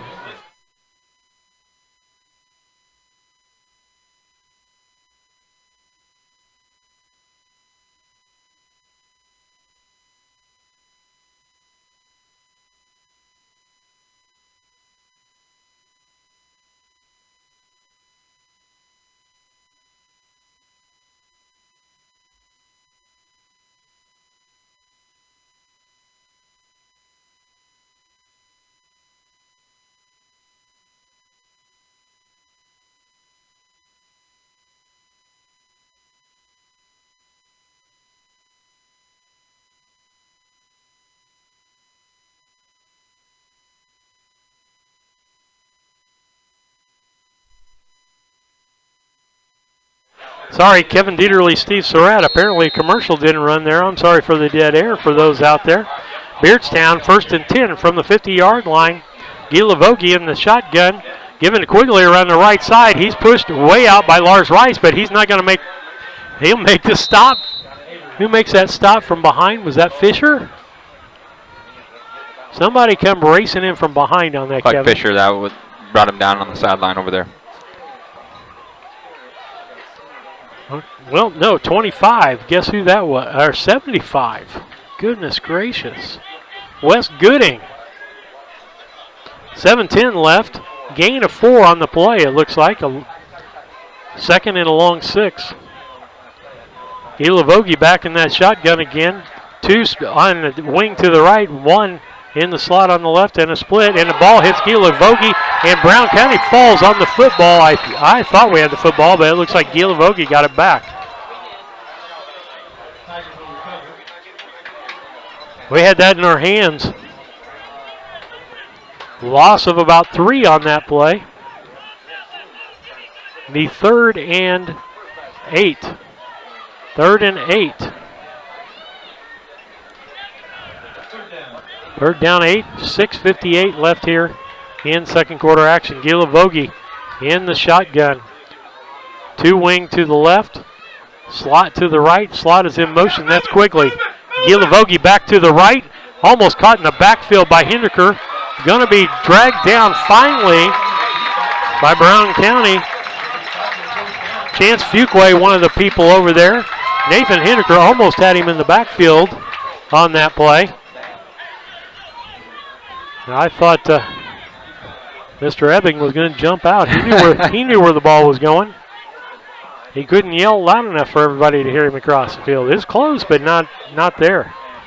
It's Cooper back under center, double wing formation. Quigley in motion, and we moved again, Kevin.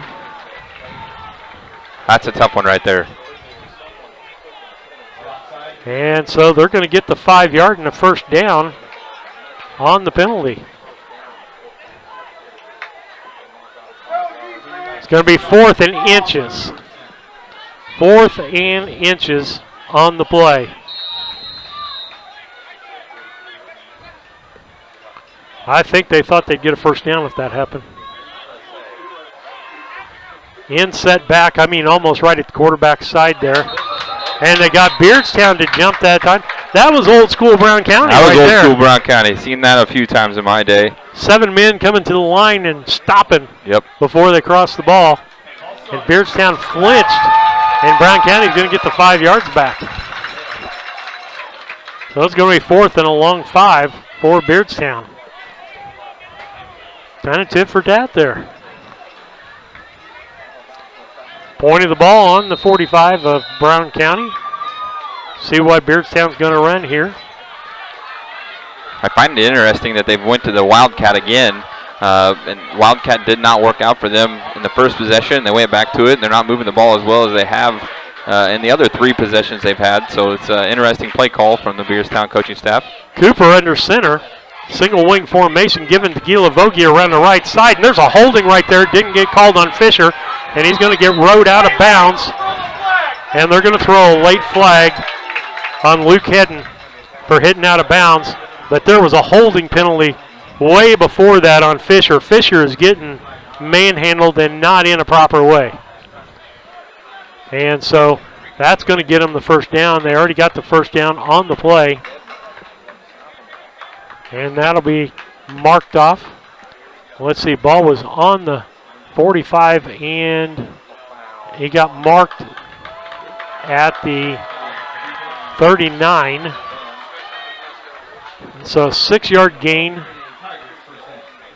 And then 15-yard penalty on top of that. 10. No, 15.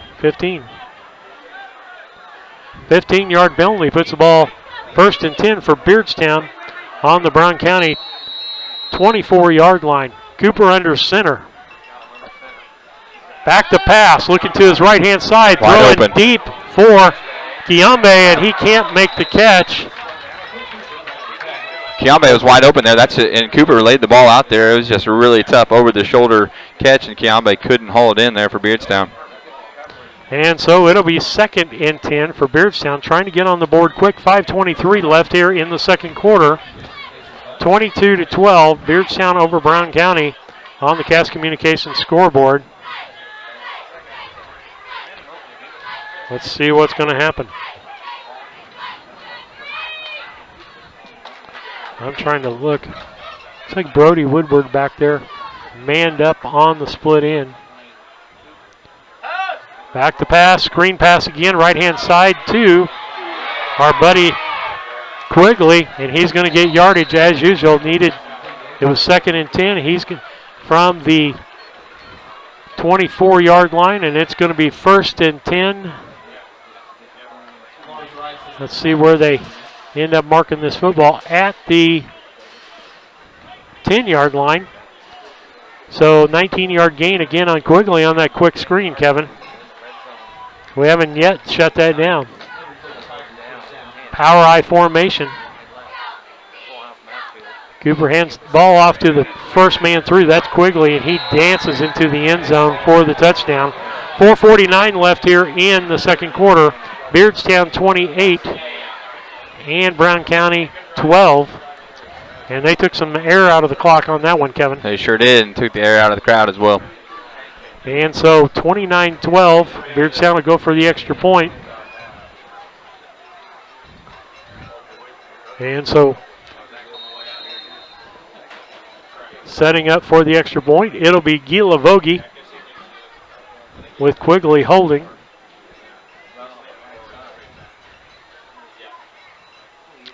Waiting for the snap. Ball's back up. And it is good. With that, it makes it Beardstown 29 and Brown County 12. We'll be back after these messages. Moreland and Devitt Pharmacy carries a wide variety of home medical and durable medical equipment in their normal inventory. If you need something not in inventory, Moreland and Devitt has equipment available in their catalog that can be delivered to the store by the next day with no special fees or shipping charges. Moreland and Devitt Pharmacies, family owned with local employees with locations in Rushville, Virginia, Beardstown, and the Mount Sterling location located inside IGA. For refills, visit mndpharmacy.com or call 217-773-2020. The Mount Sterling Savings Center, a customer-owned savings bank offering online banking from your computer or mobile phone, allowing you access to your account on your schedule. The Mount Sterling Savings Center is a proud supporter of Brown County athletics. Mount Sterling Savings Center, conveniently located at 201 West Main, the intersections of routes 24 and 99, is a branch of the Beardstown Savings located at 301 South Main. Member FDIC, an equal housing lender. Renee's Place is the place where people meet in Mount Sterling, open Tuesday through Thursday, 5:30 to 2 p.m., Friday and Saturday, 5:30 to 8, and Sunday, 8 to 2. Renee's Place, 220 East Main Street. Call 773-9000. The Comfort Man. Steve Surratt, Kevin Dieterle, and Robin Northrup back with you on the broadcast. 4:49 left here in the second quarter. Beardstown 29, Brown County 12. Stay tuned for the Prairie Land FS halftime show here in about a little shorter than 5 minutes. Kiambe kicks that ball, and it's going to be picked up by Hindeker at the 20, the 25, the 30, and he's hit at the 31-yard line. Going to be brought down. They'll mark that at the 32. Brown County will start 1st and 10 from their own 32-yard line. And Kevin, Brown County's got to have a good series here. They've got to score in this series of downs right here before halftime. Yeah, you got to think just momentum right now is on the other side of the field. You can't say that you have to score, but what you have to do is you have to keep the ball for the rest of the half, because you have to keep Beardstown off the board. You get the ball back after halftime, so you're looking up there, but if you score, you absolutely change the momentum of this game. And they come to the line. Single wing formation for Brown County with Fisher in the wing, Fullerton under center. Hands the ball off to Zimmerman around the right side. He's got about 2 yards, and he's going to be flung down. And, yep. So that's kind of roughing the runner there. You know, a little contact. He caught him, he picked him up, and he threw him down on the ground. Yep. You cannot do that. You have to call that after you called it the series before with Beardstown, and Brown County was just playing hard after the sideline probably. But, you have to make that call both ways. 2-yard gain on that. That's going to make it a 1st and 10 for Brown County. Going to move the ball up to the Brown County point. Will be on the 48-yard line. 1st and 10 from their own 48. 4:35 left here in the second quarter. Beardstown leading 29-12, 17-point lead. Big scores on both sides. Single wing formation, Fisher in the wing. Given to Zimmerman, right side, nice block out front by Fisher to get that. And they're going to give him forward progress to the Beardstown 47-yard line. And that's going to be a 5-yard gain. It'll be 2nd and 5. 2nd and 5 for Brown County. Ball sitting point right on the 47-yard line. Love that run there by Zimmerman, Steve. You don't see him lower his head very often, but he took that defender head on there, and really tough run there, and that's a big 5 yards on 1st down. Big block by Fisher on that play, as the wingman getting out front there and making the block. Single wing formation, Fisher in the wing, Fullerton under center. Ball given to Fink right up the middle, and there goes the pile, and that's the Wyatt Fink that we call upon. He's going to get the 1st down and more, give him 7 yards on that play. Going to get the ball out to almost the 40-yard line of Beardstown. Move the chains, 3:37 left here in the second quarter. Beardstown leading 29-12 on the Cass Communications scoreboard. We'll have some other scores for you at halftime. We'll look up the thread and see if we can get some of those going for you. Single wing formation again. Fullerton under center. It's Fisher in the wing. They're going to give it to Zimmerman around the right side. He's got a little bit of running room. He's hit at the 38-yard line, and he's going to fall forward. They're going to give him to, 36 or 37 there, Kevin. 37 yards. 37, yep. It's a 4-yard gain on the play by Zimmerman. And I think if they're going to throw him forward like that, you got to give him that other yard that he should have got on that play. I guess a knee was down. Be 2nd and 6. 2nd and 6 as Hayden McCombs brings him to the line, the center. Hindeker split on the left-hand side for Brown County. Double wing formation, Fisher in motion. Back to pass is Fullerton. Ball gets hit at the line of scrimmage. Intended receiver was Zimmerman, just barely missed him, Kevin. And it'll be 3rd and 6. Nice play selection there. The ball just got tipped at the line, it looked like. Yeah, it looks like he looks like he needs to pull that down a little bit. Everything that he's thrown so far has just been a little high. I'm not saying it didn't get tipped at the line of scrimmage, but he needs to pull that down a little bit. He's missed Nathan a couple times just with higher passes, so pull that down and put it on the numbers. And that's exactly what I've been calling for, that long outside pattern and then dragged somebody, and we drug Zimmerman on that play and almost came off with points on that. Fisher in motion. Counter play, and it's Zimmerman around the right side. He's looking for an opening, and he's going to get back to about the 30. He's going to lose a yard on that play. That's going to make it fourth. It'll be 4th and 7 now. 4th and 7 for Brown County. 2:13 left here in the second quarter. Nice job by Beardstown to string that play out that time. Yeah, they did a nice job there on the edge. Okay, there's Hendricker going to the left-hand side. Double wing formation. Back to pass is Fullerton. Looks left, then goes right. Dump pass to Fisher and can't quite make the dump pass. Great design play. We just didn't execute it well. So Beardstown will take over 1st and 10 from their own 38-yard line. 1st and 10 for Beardstown with 1:47 left here in the second quarter of action.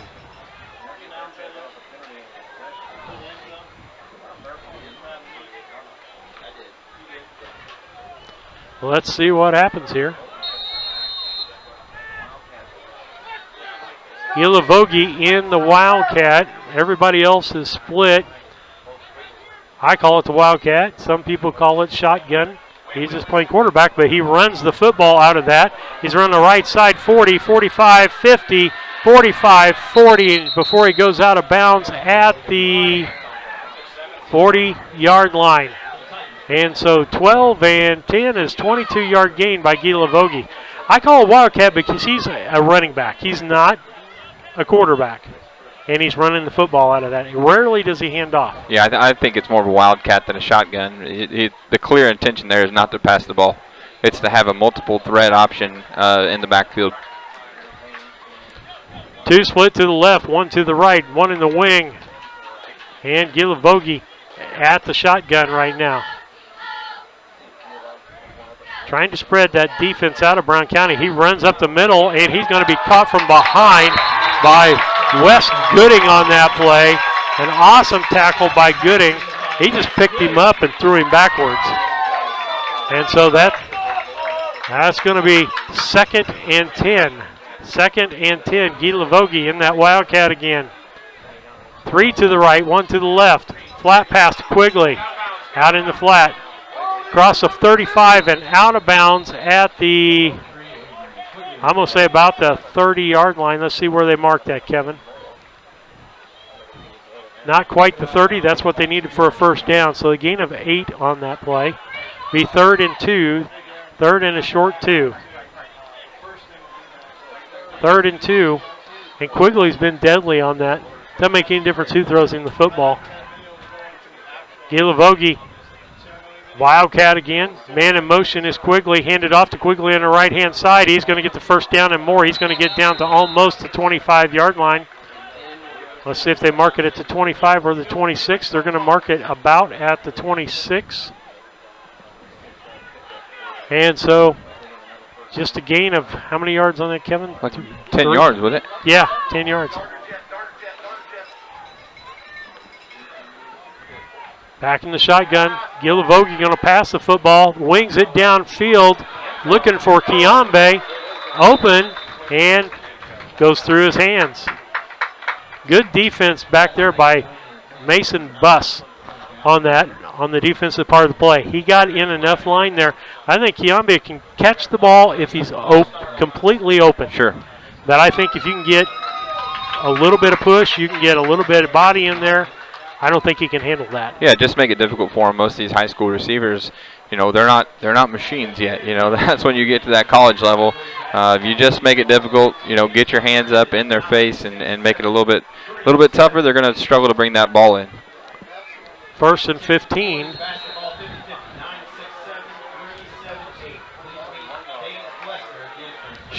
Wildcat again.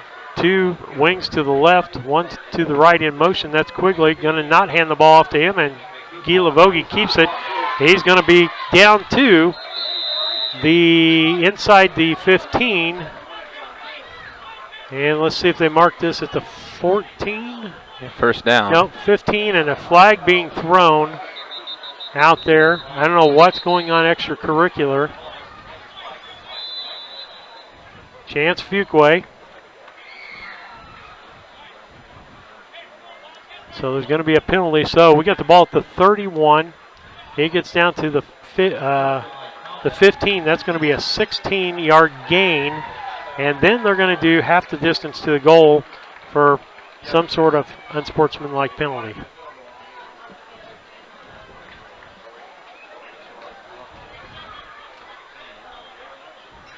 So it'll be an automatic first down. And it'll be first and goal from the 8-yard line. 38 seconds left here. And a timeout by Brown County. With that, we'll take a quick station break. It is 29-12, Beardstown over Brown County in high school football on the Cass Communications scoreboard. At Scranton Heating and Cooling has been providing superior comfort to West Central Illinois since 1985. Installing Trane and Mitsubishi comfort systems and servicing all brands, the Comfort Man has the best equipment and technicians to keep your family comfortable year-round. Call the Comfort Man Scranton Heating and Cooling at 217-773-2626. That's the Comfort Man at 217-773-2626. Or visit them on the web at comfortman.com.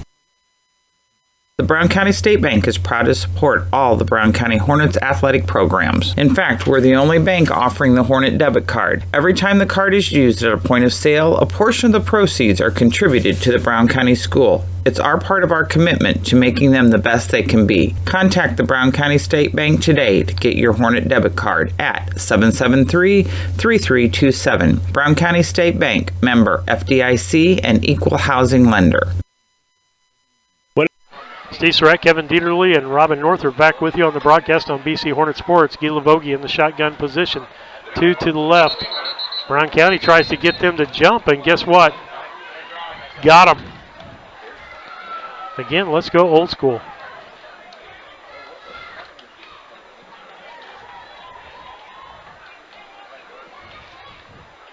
We're going to send them back.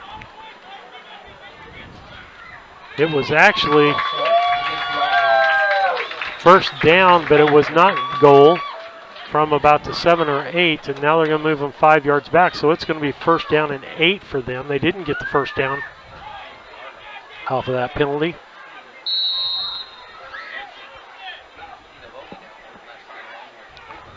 Cooper under center this time. Back to throw, looking to his left, throws to the end zone. Diving for the ball was our guy Quigley out there. And he can't make the catch. And so it's going to be 2nd and 8 from back around the 13-yard line.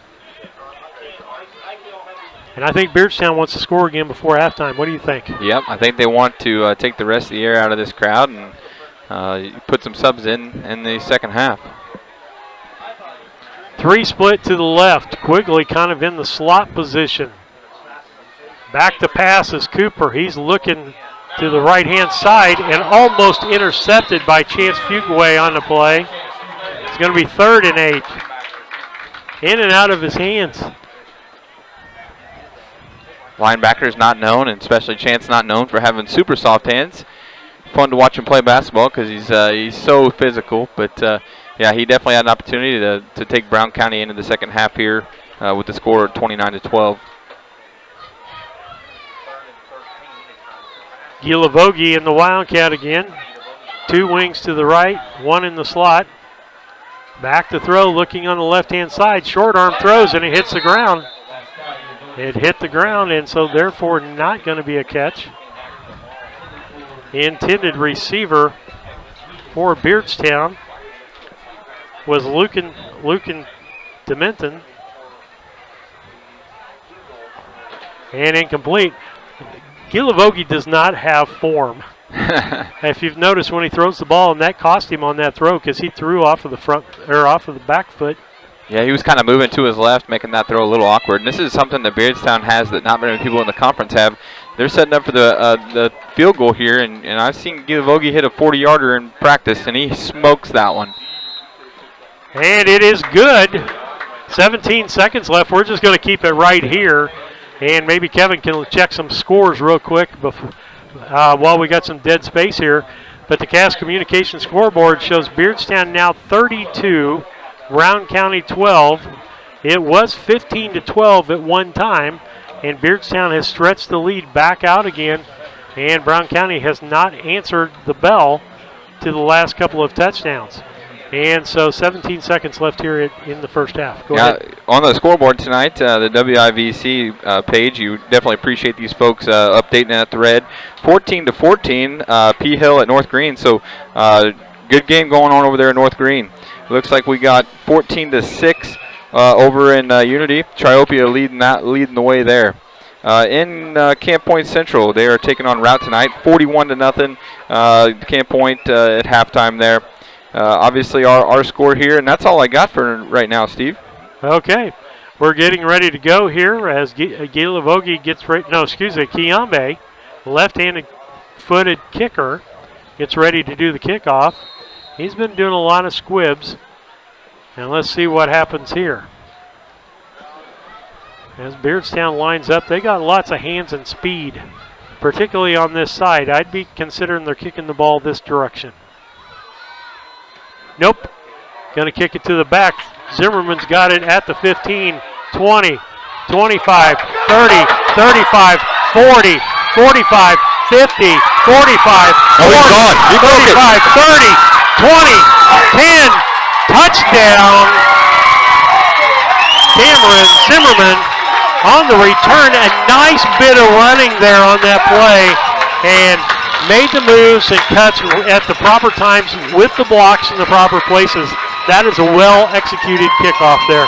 Absolutely. He set up his blocks well. He was extremely patient. Typically, you can't do that on a run back, but the blockers were there. He made a couple nice moves, a couple nice side steps, and he was gone. He let the blocker set up which direction he was going to go. He did. And a lot of runners don't have the patience to do that, but if you do it, that's what happens. Nice, awesome. Coach Ebbing, he knew it was gone beforehand. He could see it wide open. I thought him and Nick were going to come unglued up here. And awesome special teams play there as Brown County gets back on the board, makes it 32-18, and a great run by Zimmerman. Indiker split on the left, double wing formation. Don't be surprised to see something in the flat. Back to pass. Indiker picks and then gets hit just as the ball gets there, and I believe Gilavogi made that play perfectly timed. So it's going to be 32-18 with 2 seconds left. We're just going to keep it right here. Don't want to miss the last 2 seconds. Coming up is the Prairie Land FS halftime show. Kevin will have some stats ready for you. And brought by our buddies at Prairie Land FS. John, I hope you're having a nice another week off here. Prairie Land FS is a farmer-owned cooperative dedicated to providing all customers with the highest quality products and services. Your local Prairie Land FS, 104 West Railroad in Mount Sterling, 217-773-3911. And Kevin, one thing I will say out of Brown County's thing tonight, other than, think being on first or second down, call selection, what we were asking for, keys to this ball game by our coaches, and they're doing it tonight. Absolutely. They have not been predictable. It's not your typical, Brown County run the ball 3 yards every single play. They're changing it up, running some counters with Zimmerman. Zimmerman's ran the ball really well tonight, and the line has played pretty well so far. So, they're in this game absolutely here. One thing you want to avoid here. Another run back. Another run back. Yep. I see Quigley up there. He's in the middle man. He burned us on that second return, so whatever you got to do, kick the ball away from him, kick it away from Pascal. You got Owen Quigley and Avery Quigley. They're in the middle, and Pascal. And who's the other guy back here? 32. 32. Barlaga. Barlaga back there. Henniker squibs the ball, gets past the first initial, and it's going to be 11 that picks up the ball. He's got some running room, and he's not got it at 45, and still on his feet at the Brown County 38-yard line, and that was Denzel McWilliams. He kind of redeemed himself on that one we recovered over here because Denzel was the one that misplayed it. With that, that's going to be the end of the first half of play here. And it's Beardstown 32 and Brown County 18. We'll be back with the Prairie Land FS and stats after these messages. When it comes to handling your taxes, ever feel a bit taxed? If so, why not give yourself some well-deserved tax relief and visit Larry Dunn Accounting. Larry and his staff have been helping clients with tax return preparation, bookkeeping, payroll, sales tax, and business consultation since 1980. Put their experience to work for you today. After almost 5 decades in business, their number one priority remains building long-term relationships. Larry Dunn Accounting, 443 East Main Street in Mount Sterling, or call 217-773-3400.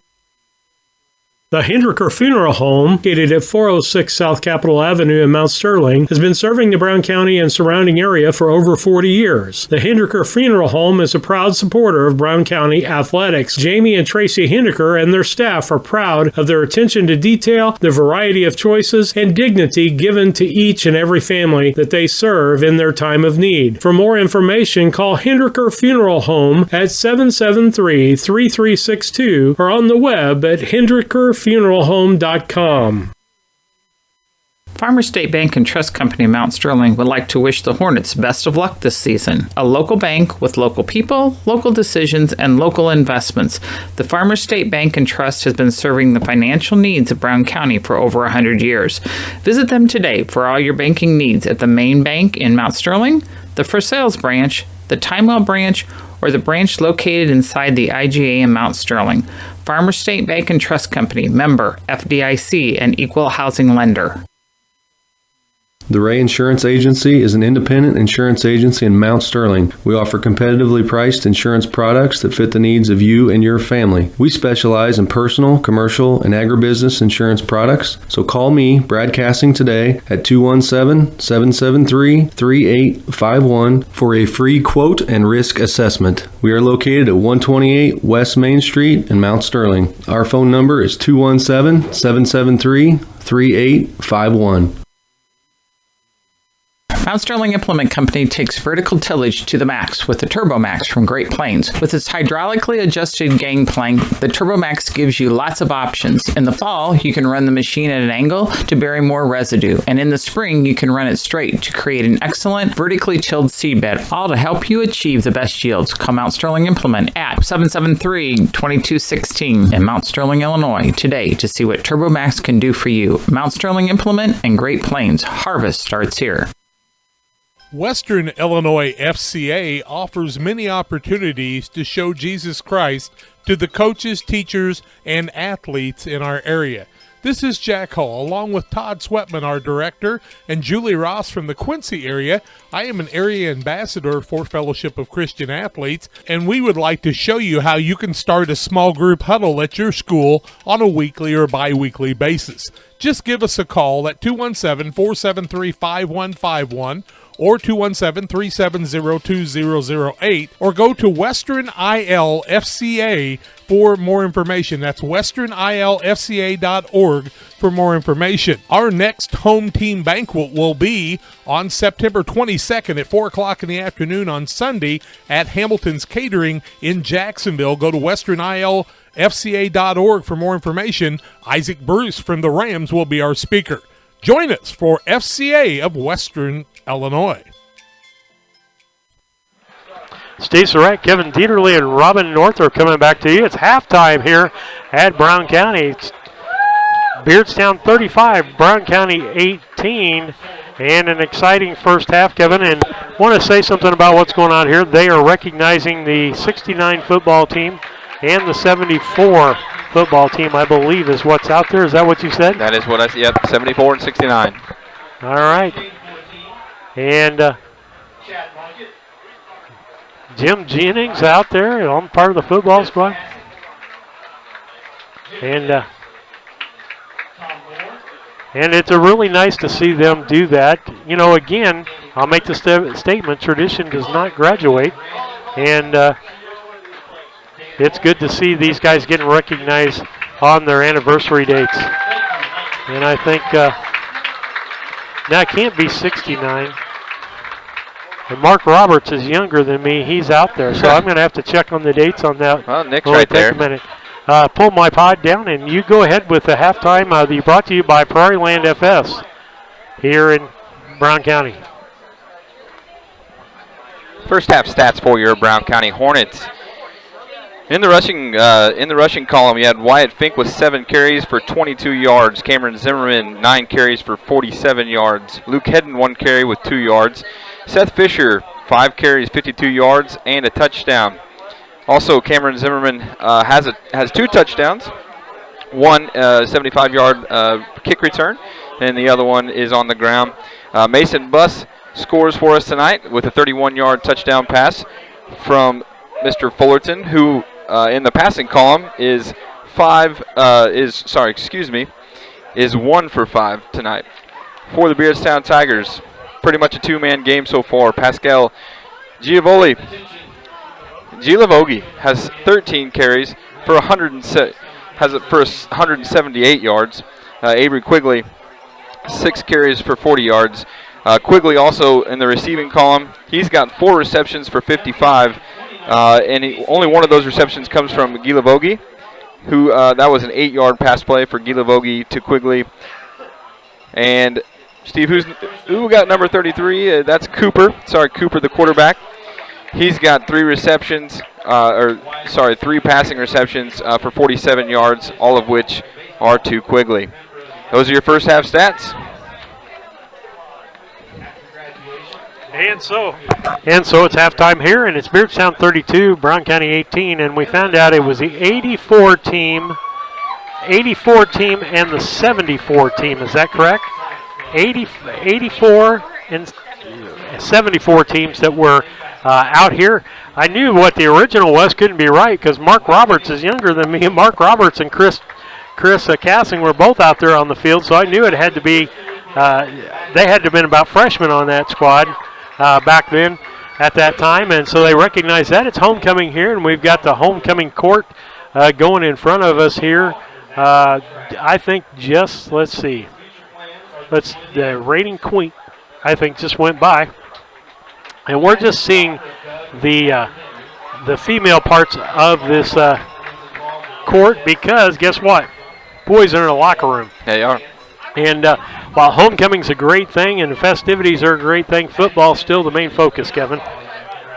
Yeah, it's one of those weekends where it's extremely tough for your coaching staff to try to keep these kids focused on what we're here for, and we are here for some Brown County football. But I'll tell you, Steve, this first half has been, I'll be honest, a lot more exciting than I think either one of us anticipated with a 32-18 score right now. Big weekend here in Brown County. The parade was super awesome. It takes a lot of coordination to put together a football game and a big parade like they had this afternoon. Big crowd uptown. Boy, the uptown's starting to come together and look nice, isn't it, Steve? Oh, absolutely. And you don't realize that the buildings downtown were built 100 years ago. And they didn't pay attention to handicap accessibility. Yep. And folks, it's just not older folks that are handicapped or younger folks.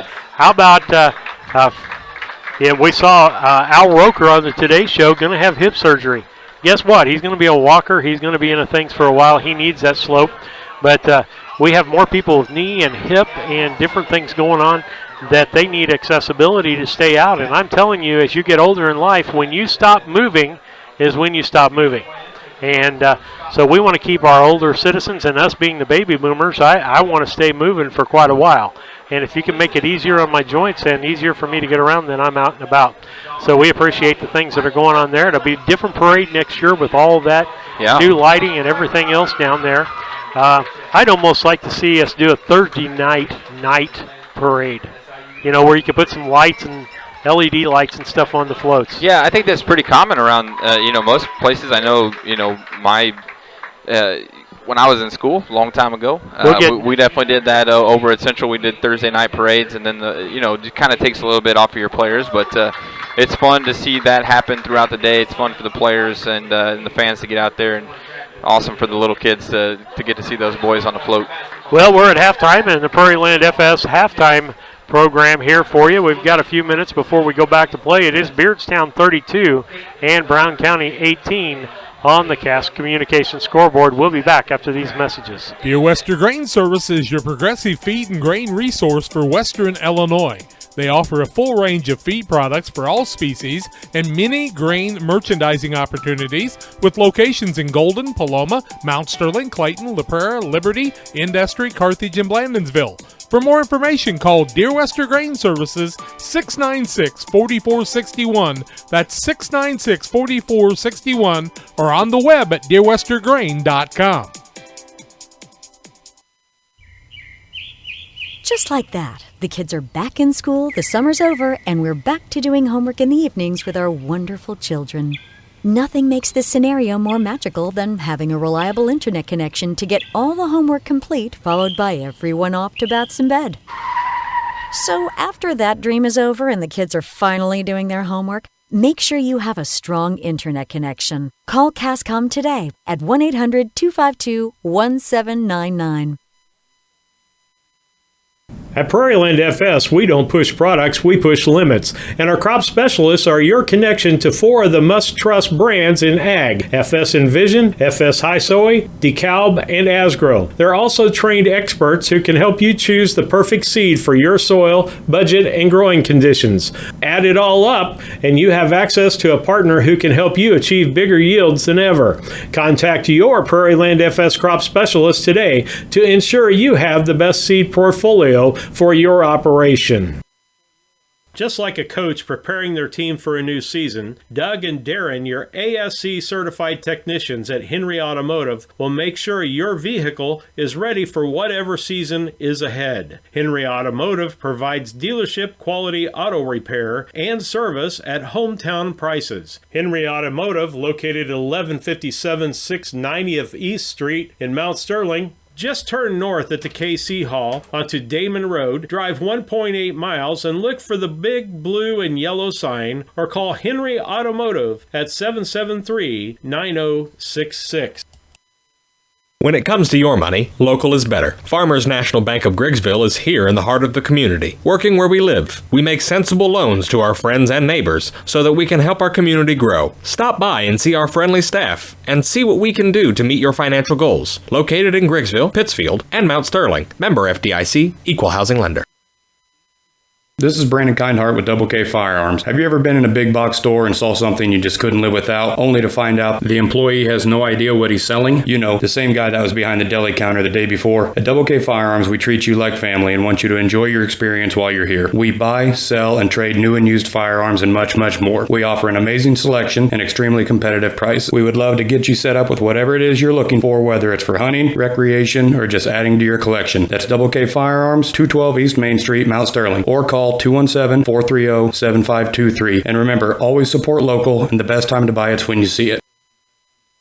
Main Street Repair and Terry Ham have the reputation of being the best at front-end alignments in the area. With 20 years of experience, Terry is the person that customers and auto repair professionals refer their friends and customers to. But alignments are not the only thing that they do at the Main Street Repair. They repair steering and suspension issues, install leveling and lift kits, repair and replace brakes and tires, do oil changes, as well as minor engine and miscellaneous repairs. Main Street Repair at 216 West Main Street in Mount Sterling. Call for your appointment today at 217-773-3848. Once again, that's 217-773-3848.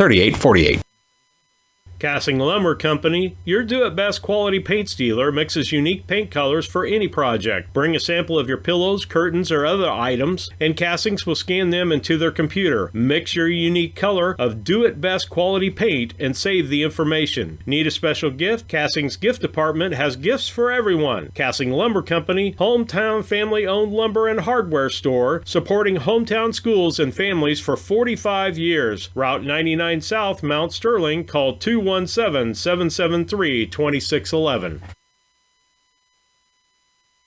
Steve Surratt, Kevin Peterly back with you on the Prairieland FS halftime show. Brought to you by our friends at Prairieland FS, a farmer-owned cooperative dedicated to providing all customers with the highest quality products and services. Your local Prairieland FS. And I don't know if you can hear the band playing in the background, but number one, we got over 20 kids out there at the marching band tonight. And that is awesome on its own thing right there, because we didn't have a program a couple of years ago, and people like John Hogan and others stepped up and kept the program going on a volunteer basis. And then they hired Wyatt Guard, and they wanted 30 in a marching band, but I don't know how many be out there. Football players were out there, but we're glad to hear the marching band. And folks, they are marching. They are not standing stationary and playing.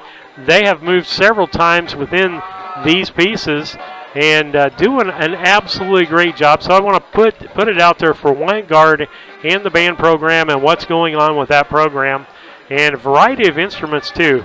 We have drummers, we have trombones, we have trumpets, we have flutes, we have clarinets, we have saxophones, we have baritone, bells, and what do they call the people that march with the banner?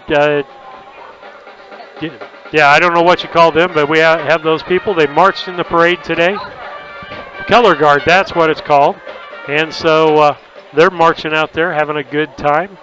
And so that's a nice halftime show. Nice halftime show. Yeah, it's incredibly important, and band is such a big deal. Some of these kids aren't athletes, and anything that you can do after school, extracurricular-wise, you become a better person. And I know it's a stat out there somewhere, but very important to keep band alive.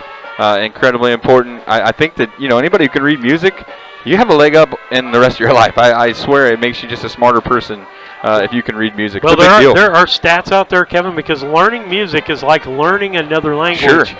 And people that learn another language and musicians usually score higher on their ACT scores and usually do better in school. And that's just a fact. And here's another fact. I played on a state championship football team. I will soon be 62 in January, okay? How many downs of football do you think I've played since I was 18 years old? Yeah, I'm going to say 0. I don't know. I played a little catch. I've coached a little bit. I played a little slow pitch softball, but how many years do you think it's been since I played slow pitch softball? Yeah, it's been a few probably. But guess what I do every Thursday night? I come out to the Brown County Community Band, and we're getting ready for our December concert. It's going to be a holiday music selection, so Halloween, Valentine's Day, Fun. All wrapped up into one. But here's the thing. At 62 years old, I can still play my horn, and I can still do that I could do when I was 12 years old. Right. Okay? I can still sing. I can still play a horn. I can't play a down of football. Yeah. So, folks, look at the lasting things. Also, I will tell you a stat that I have out there, just because we're on the subject, is that when we started taking arts out of schools in the 80s, okay, when we started downsizing, violence and problems in the schools started happening.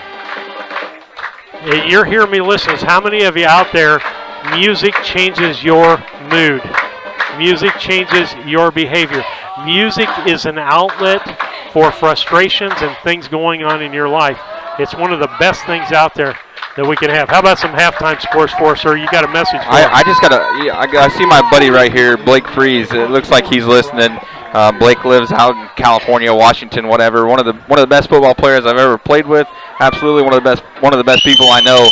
So I just want to give him a shout out. It's been forever since I've seen him. So I'm getting a little misty up here just from seeing his name on there. So Blake, it's good to see you're listening, man. We miss you. Come back to Illinois whenever you get a chance. Yeah, does he know he can watch us on YouTube? He probably is watching. He's a pretty smart dude. Yeah.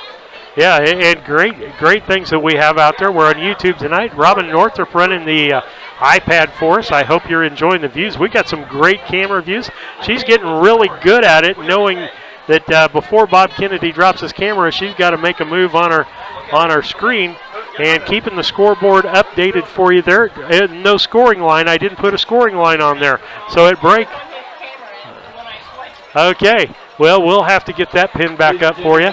And so here it is at halftime, Beardstown 32 and Brown County 18. Real quick, Kevin, before we go to break. Sure. Keys to the second half for Brown County. Yeah, I think it's just contain Pascal. You have Pascal, who's got 12, 13 carries, and he's got about 1 million yards right now. I got him at 178.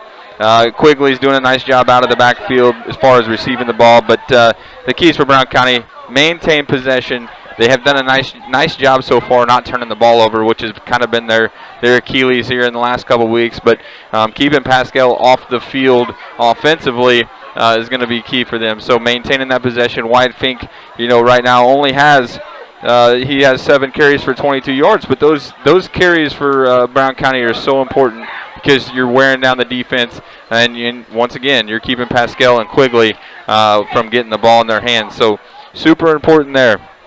So far, the defense is just, for Brown County has let a few big plays happen. Special teams has been a big deal for us. Keep the ball out of Quigley and Pascal's hands. I can't say it enough.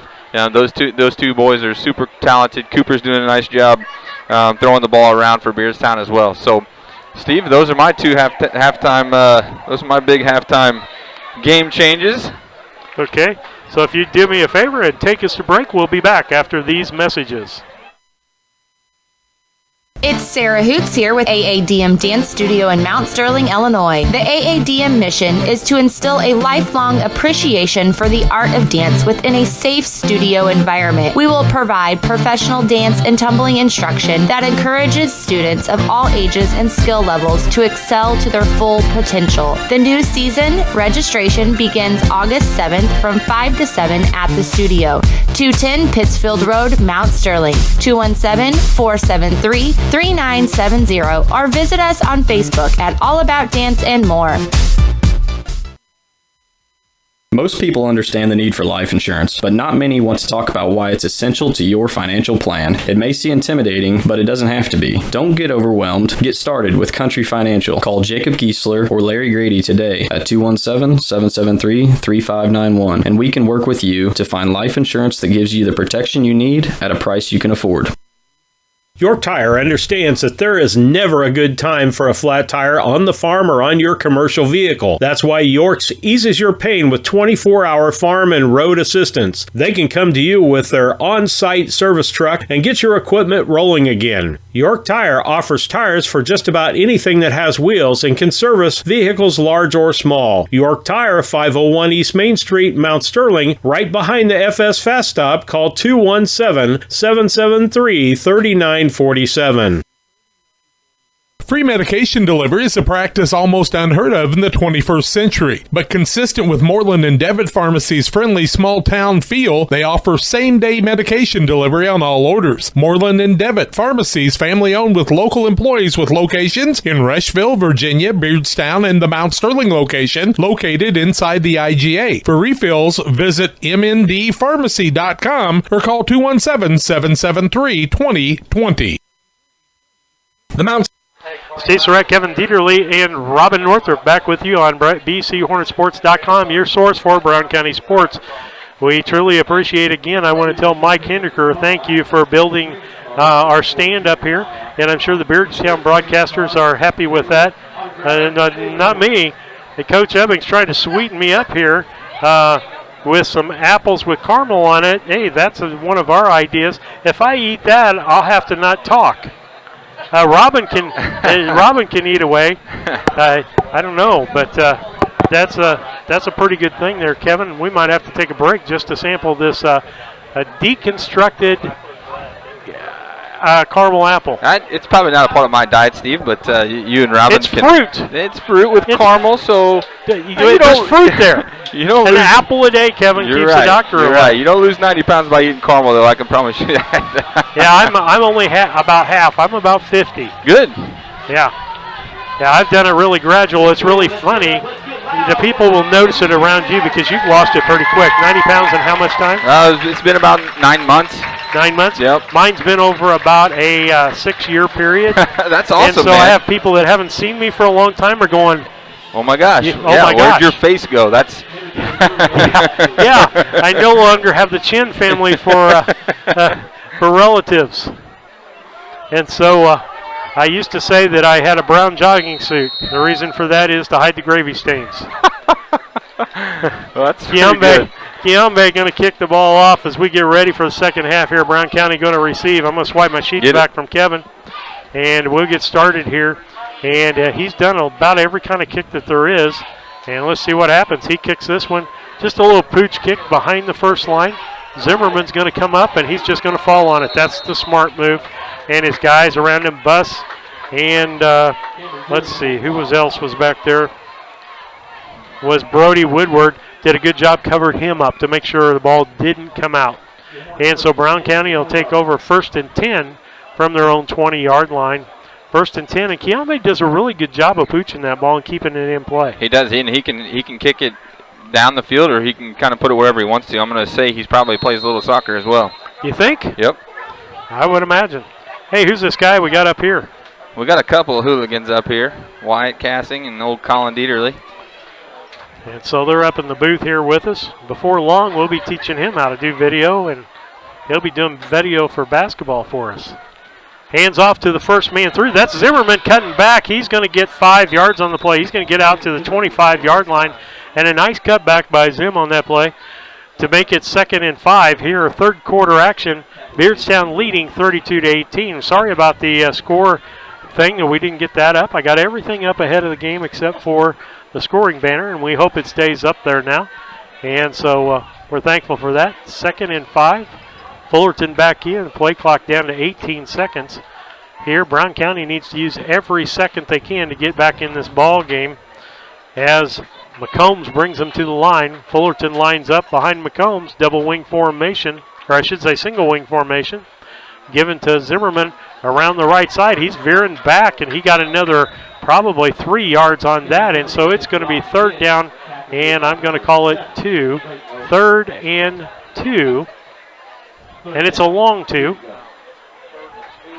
And 3rd and 2 for Brown County down to the 28-yard line, and I think it's White Fink time.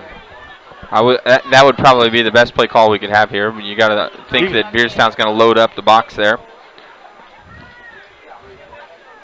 Let's see what happens. They'll probably start a man in motion to cause some people to move. Give it a look. Single wing formation with Zim in the wing formation. They're going to give it to Fisher, and Fisher's going to cut back and make the yardage for he lost the ball. down. I think he got the ball back. He got it back, and he got the first down. He was at the 28, where they're going to mark that ball at the 39, so an 11-yard gain for Fisher on that play, and I think they noticed something at halftime because they're cutting that ball back inside. Yeah, they're running the same veer, but they're cutting it back up, like you said. Get across the line of scrimmage and cutting it the opposite direction. Yep. And hoping that you've had over pursuit. That's what they're expecting there. And I told Coach Ebbing, really good job of calling the plays in the first half. If we'd executed a couple of those plays, the score would be different. Yeah, sure. We just missed on a couple big plays. The score, you're looking at a 3-score game right now, but you're probably looking more like a 1-score game. And then defensively, we had gave up a couple big plays to Beardstown and Pascal there. So you're looking at a completely different game. Just take the big plays out of it. Brown County lines up in a double wing formation. Zimmerman and Fisher. Ball handed off to Fink up the middle. He stays low. He's going to get 7 yards on that play, or 6. Let's see where they mark it. Give him 7 yards on that play. It's going to be 2nd and 3.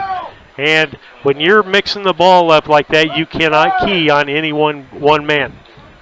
And so that is the key there. And so Brown County on the move, 9:53 left here in the third quarter, 32-18, a 14-point ball game. Beardstown leading. Brown County still in this ball game. Given to Fink up the middle again, and they're going for the first down. And let's see, he didn't quite get it, I don't think. He got 1.5 of the 2 yards that he needed. You can't put a 1.5 down there. You got to put him down for 1 yard. Oh, he's inches.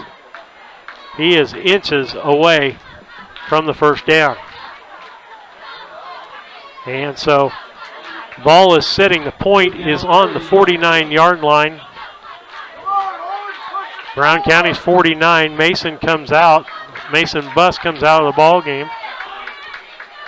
Single wing formation with Fisher in that wing formation. Zimmerman around the outside, and Kiambe has him and can't bring him down, and finally brought down for a loss on the play by Quigley. Well, I'll tell you, Kiambe is just a load up front. I think he's so shifty. He can move his weight around. He's got great hands. He's just busting through the line, and he's making plays in the backfield. I think that's his 3rd tackle for loss tonight. 4th down, and it'll be about 6 for Brown County. Now ball back to their 43-yard line. Loss of 6 on that play, Kevin? It's like a loss of 5, I believe. Okay. Loss of 5 on the play. And so Brown County setting up to kick. Nathan Henniker back there to kick. And actually, I think Fisher is the long snapper for Brown County. Oh, that's blocked. Block kick. Go get the ball. Now switch directions. He's going around the left-hand side, and he's going to be brought down back at the 19-yard line. And here's what I saw in that play. And actually, we had a man downfield, actually, because Fisher released, which left a big hole up the middle.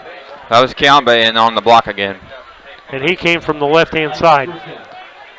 But now Brown County in a hole. Beardstown will take over 1st and 10 from the Brown County 20. That's where Brown County started on their series.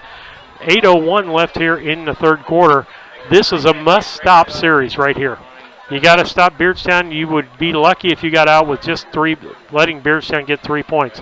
Up the middle, that's Quigley. He gets loose again. He's going to get a 1st down and a little bit more as a gang of Beardstown Brown County players. And they're going to call, again, a penalty on Brown County, I think, because they didn't let go at the deal. But that's a continuation. I don't know that I can. You know, they did a good job. The referees did a good job calling that play dead. Quigley he's very scrappy for his size, and he just kept his feet moving. And the Brown County defenders, you know, they just didn't release. And then Quigley and I don't know. Oh, that's unsportsmanlike contact just on Beardstown. So that's on Quigley. And so that's going to set him back. He would have had a 1st down. I guess we give him 11 yards on that game.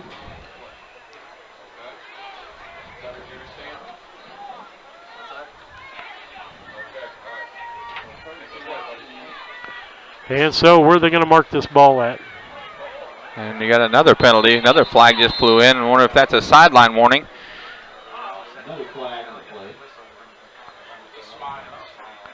So going to be a sideline penalty. Sideline warning. Penalty. Oh, they're going to actually give the penalty. Normally that's a warning.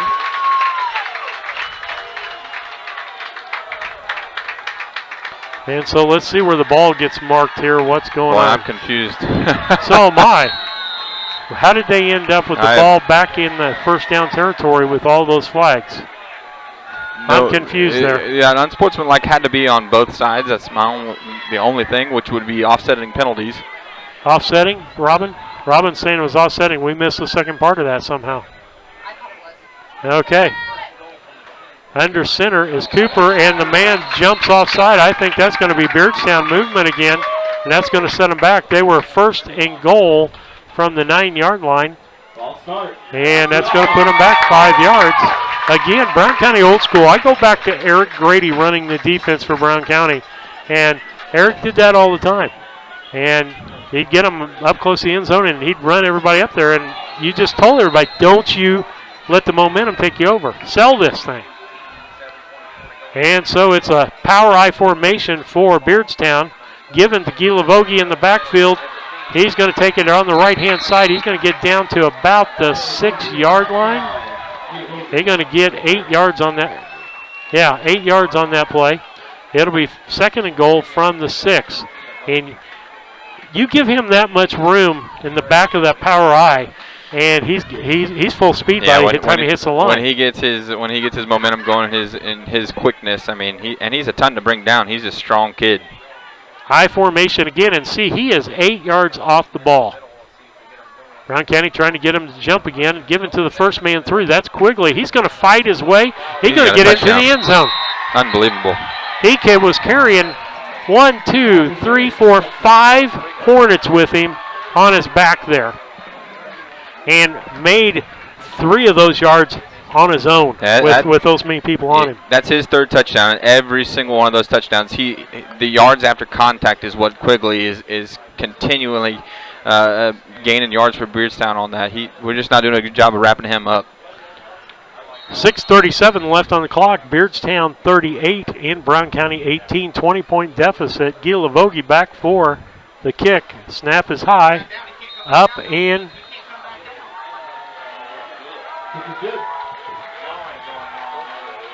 boy, I don't. Well, I think the call is there. He is never on his knees. Yep. He's never on his knees on those kicks. And so I think he is more like a back there than he is a holder, don't you? Yeah. And that's a discussion. It's 39-18 as the kick is good. 6:37 left here in the third quarter. We'll be back after these messages. Sterling Savings Center, a customer-owned savings bank offering online banking from your computer or mobile phone, allowing you access to your account on your schedule. The Mount Sterling Savings Center is a proud supporter of Brown County athletics. Mount Sterling Savings Center, conveniently located at 201 West Main, the intersections of routes 24 and 99, is a branch of the Beardstown Savings located at 301 South Main. Member FDIC, an equal housing lender. B&N Trucking is locally owned and operated since 1999 with a family-oriented, family values approach to business, offering tandem, hopper bottoms, dump, and van trailer hauling options for grain, fertilizer, aggregate hauling, and OTR deliveries, licensed and fully insured in all 48 states. If you need something hauled or want to be part of our team as a driver or owner-operator, call B&N Trucking at 217-289-3555 today. The Comfort Man at Steve Surratt, Kevin Dieterle back with you on the broadcast tonight. It is 39 for Beardstown, 18 on the Cast Communication scoreboard with just 6:37 left here in the third quarter. Kiambe getting ready to left foot kick that again. Little popper, and that's going to be caught and goes down. Got him in the face mask. Yep, flag is called. Brody Woodward catches that ball, and he put his hand up. And I think they're going to call hitting him. Didn't he raise his hand? He did raise his hand. There was also a face mask, so I think there's 2 penalties on the play, but they're only going to call 1. They came in after he fair caught it, and when they tried to tackle him, they grabbed him by the face mask. I'm going to be honest. I don't like the direction this game is going. As quickly as running off the field after the extra point, he's mocking the sideline, the Brown County sideline. There's been some extra curricular stuff going on. I don't like that.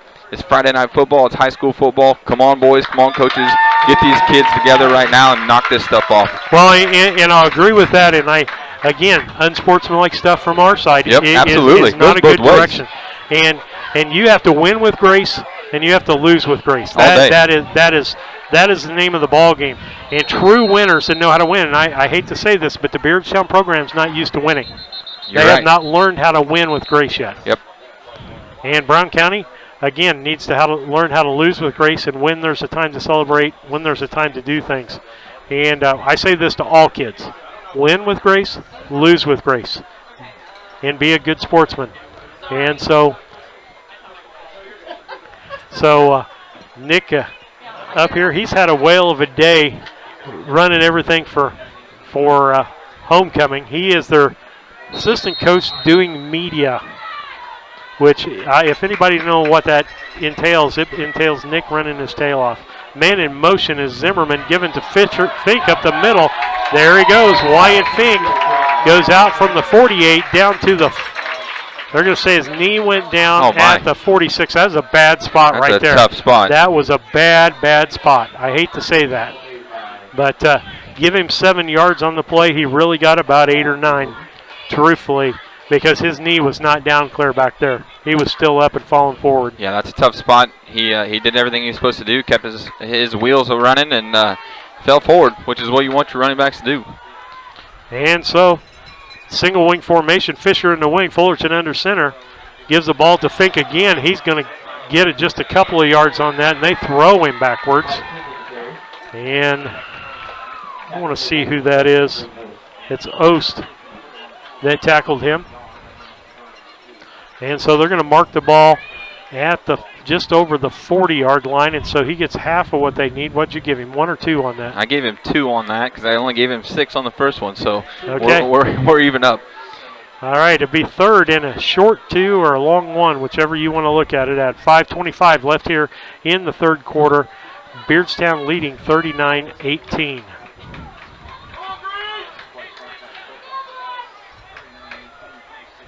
We've got Daniel Rissman listening in Champaign. Single wing formation. Back to throw is Fullerton looking on his right side. Open down the sidelines. Fisher, but it's about 3 yards too long. Once again, Steve, Kiembe just causing a little bit of havoc, making Mr. Fullerton throw that ball just a little bit quicker than you wanted to, but you're absolutely right. Fisher down the sideline, wide open.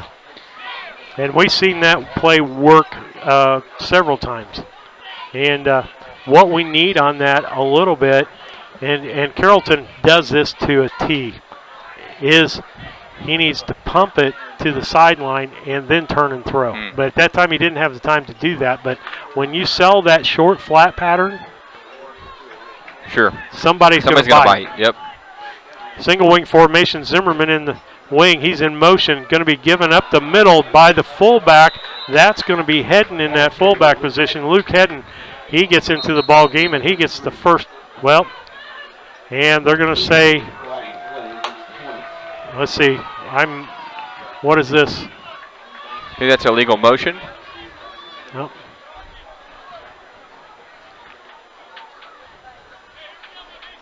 And so it's going to be a penalty on Brown County. That's going to take them back 5 yards. Instead of getting a first down, they're going to be back 4th down and call it 7. 4th down and 7. Need to get that little officiating cheat sheet printed off so I can know what that is.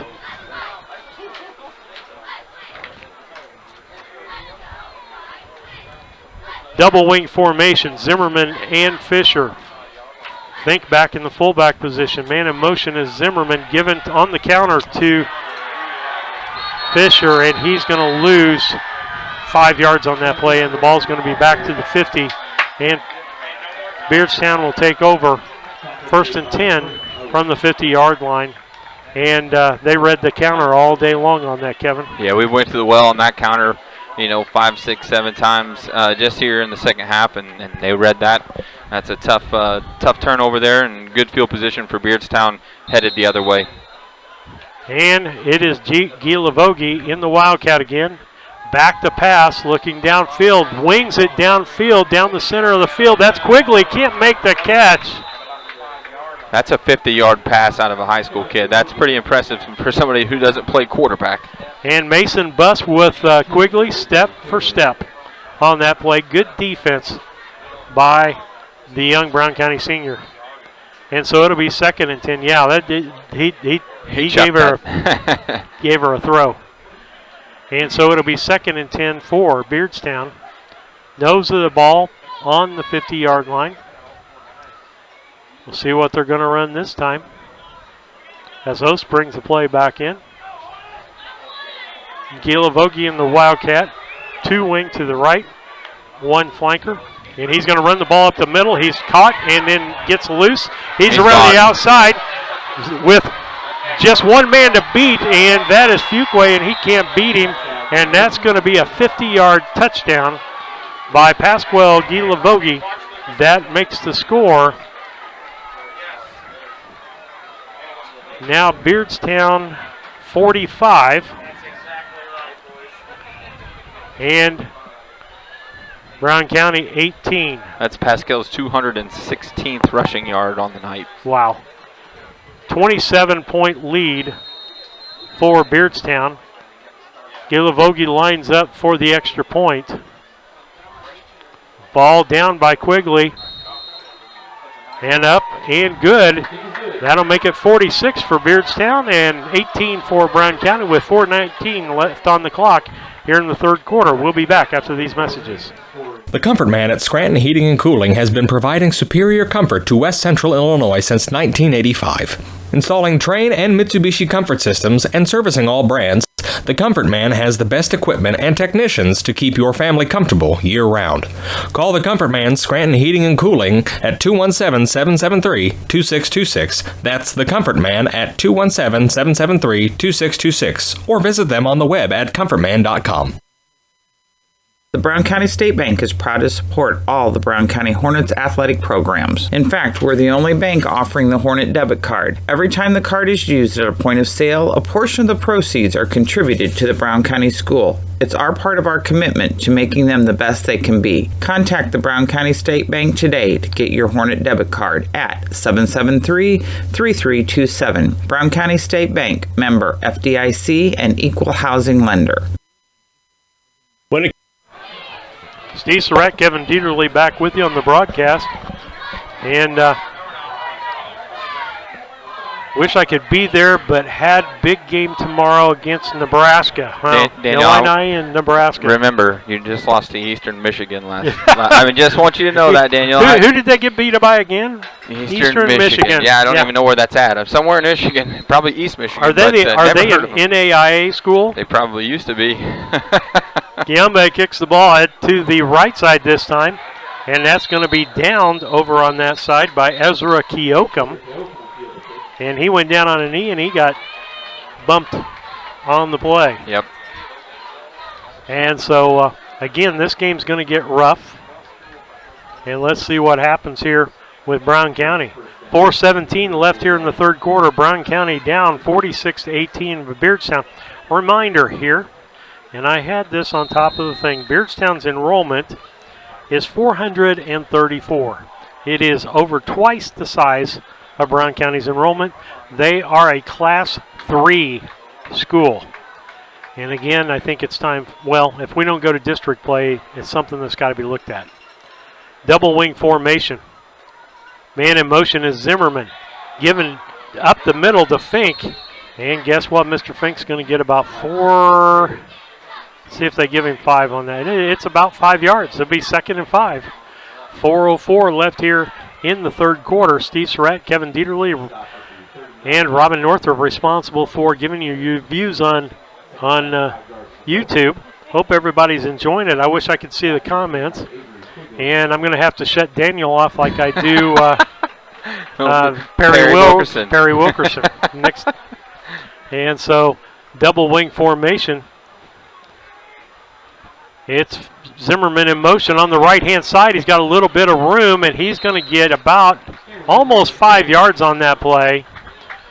I'm going to give him 5. I don't know if it's a first down or not, but he's within inches. First down they gave him. Yeah.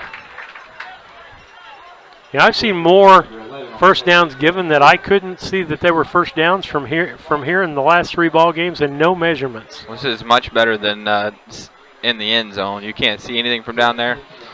We got a nice view from up here. Yeah, we do have. Bird's eye view, double wing formation. Fisher, Zimmerman, Fink at the fullback position. Zimmerman in motion, giving to Fink up the middle. He's going to get 5-6 yards. And they're trying to strip the ball, and I tell you what, you'd be hard-pressed to get that ball from Wyatt Fink.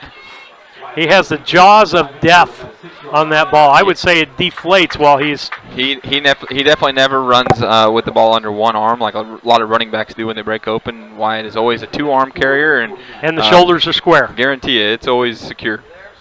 Shoulders are square. You're going to get to my pads before you get to the ball. And so he gets 6 yards on that. It'll be 2nd and 4. 2nd and 4. I'm calling quick pitch on the outside. Let's go back the way we were. We're set in that formation where that could happen with Fisher. Single wing formation. He's going to go on a swing on the outside, and he's going to get about 3 of the 4 yards before he's knocked backwards. And he's met by 3 tacklers from Beardstown. And they're going to make him about a yard short. Give him 3 on that play. It'll be 3rd down. 3rd down and 1. 3rd down and about a foot. Steve, Seth Fisher, he's fun to watch run the ball. One thing he does that scares me a little bit is he spins so much. At the end of a play, if you spin and you're wrapped up and you got one leg and you spin out of that, you're going to spin right into another defender. So sometimes it's just better to try to push forward rather than spin. Leave yourself in a very vulnerable position. Wyatt Fink, you think? Wyatt Fink. Yep. There it is. 1st down and more. Look at him fight. Love it.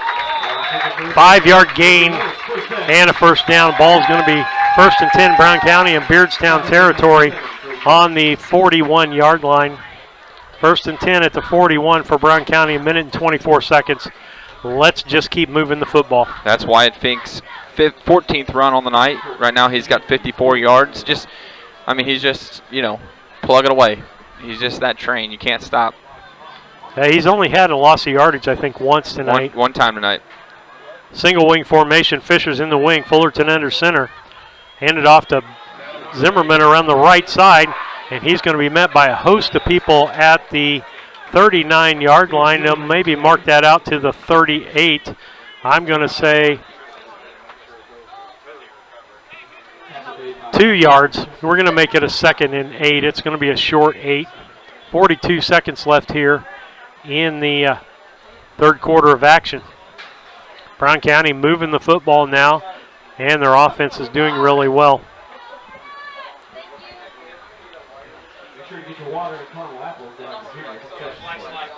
Double wing formation. Henniker in the slot. Pass play. Kiombe again nailing him from behind. It loses his helmet. The only good thing is when you lose your helmet, you got to come out of the game for a play, so he won't be able to come after him. Yeah, I'd say run the pass play again. But it was coming from both sides on that. I'm going to give the other guy credit here. Oscar Espinoza, 6'2", 235-pound junior. That's the end of the third quarter of play, and it is Beardstown 46 and Brown County 18. We'll be back after these messages. Comes to handling your taxes, ever feel a bit taxed? If so, why not give yourself some well-deserved tax relief and visit Larry Dunn Accounting. Larry and his staff have been helping clients with tax return preparation, bookkeeping, payroll, sales tax, and business consultation since 1980. Put their experience to work for you today. After almost 5 decades in business, their number one priority remains building long-term relationships. Larry Dunn Accounting, 443 East Main Street in Mount Sterling, or call 217-773-3400. The Hendricker Funeral Home, located at 406 South Capitol Avenue in Mount Sterling, serving Brown County and the surrounding area for over 40 years. The Hendricker Funeral Home is a proud supporter of Brown County athletics. Jamie and Tracy Hendricker and their staff are proud of their attention to detail, the variety of choices and dignity given to each and every family they serve in their time of need. For more information, visit them on the web at hendrickerfuneralhome.com or give them a call at 773-3362. Once again, that's 773-3362. Farmer State. Steve Surratt, Kevin Dieterle, and Robin Northrop back with you on the broadcast. It is Beardstown 46 and Brown County 18 here as we go into the fourth quarter of play. Kevin's going to look up some scores for you, and we'll talk about a couple of things we were talking off mic about when we get a moment here. Double wing formation, it's Zimmerman and Fisher. Fink, the fullback, Fullerton under center. Man in motion is Fisher. Gives the ball to Fink around the counter, around the right-hand side, takes it outside. He's going to get 8 yards on that play. And it's going to be... They lost a lot of yards. It was third down and a lot. And he got how much of that back? Looks like you got 8 on that, right? Yep. It was back. That was about a 10-yard loss on them before, and so it was like 3rd and 20. Now, we were talking about the fact that Beardstown's a 3A school, and while it's been good for them to grow their program in this conference because it's solid football, but yet smaller schools, that's really not a thing that should be there long term, as far as that's concerned, Kevin. Yeah, I think like we talked about off air. It's one of those really. It's a hot topic. If you're on the WIVC thread, you have people who are very defensive of it, for Beardstown, and rightfully so. Beardstown's in a tough position in that 3A school. You're a bigger school, but what conference is around them? The Sangamo. So that's Pleasant Plains. That's Sacred Heart. Those are teams who have been in that conference for years and years and years. They don't want another team. They don't have room for another team.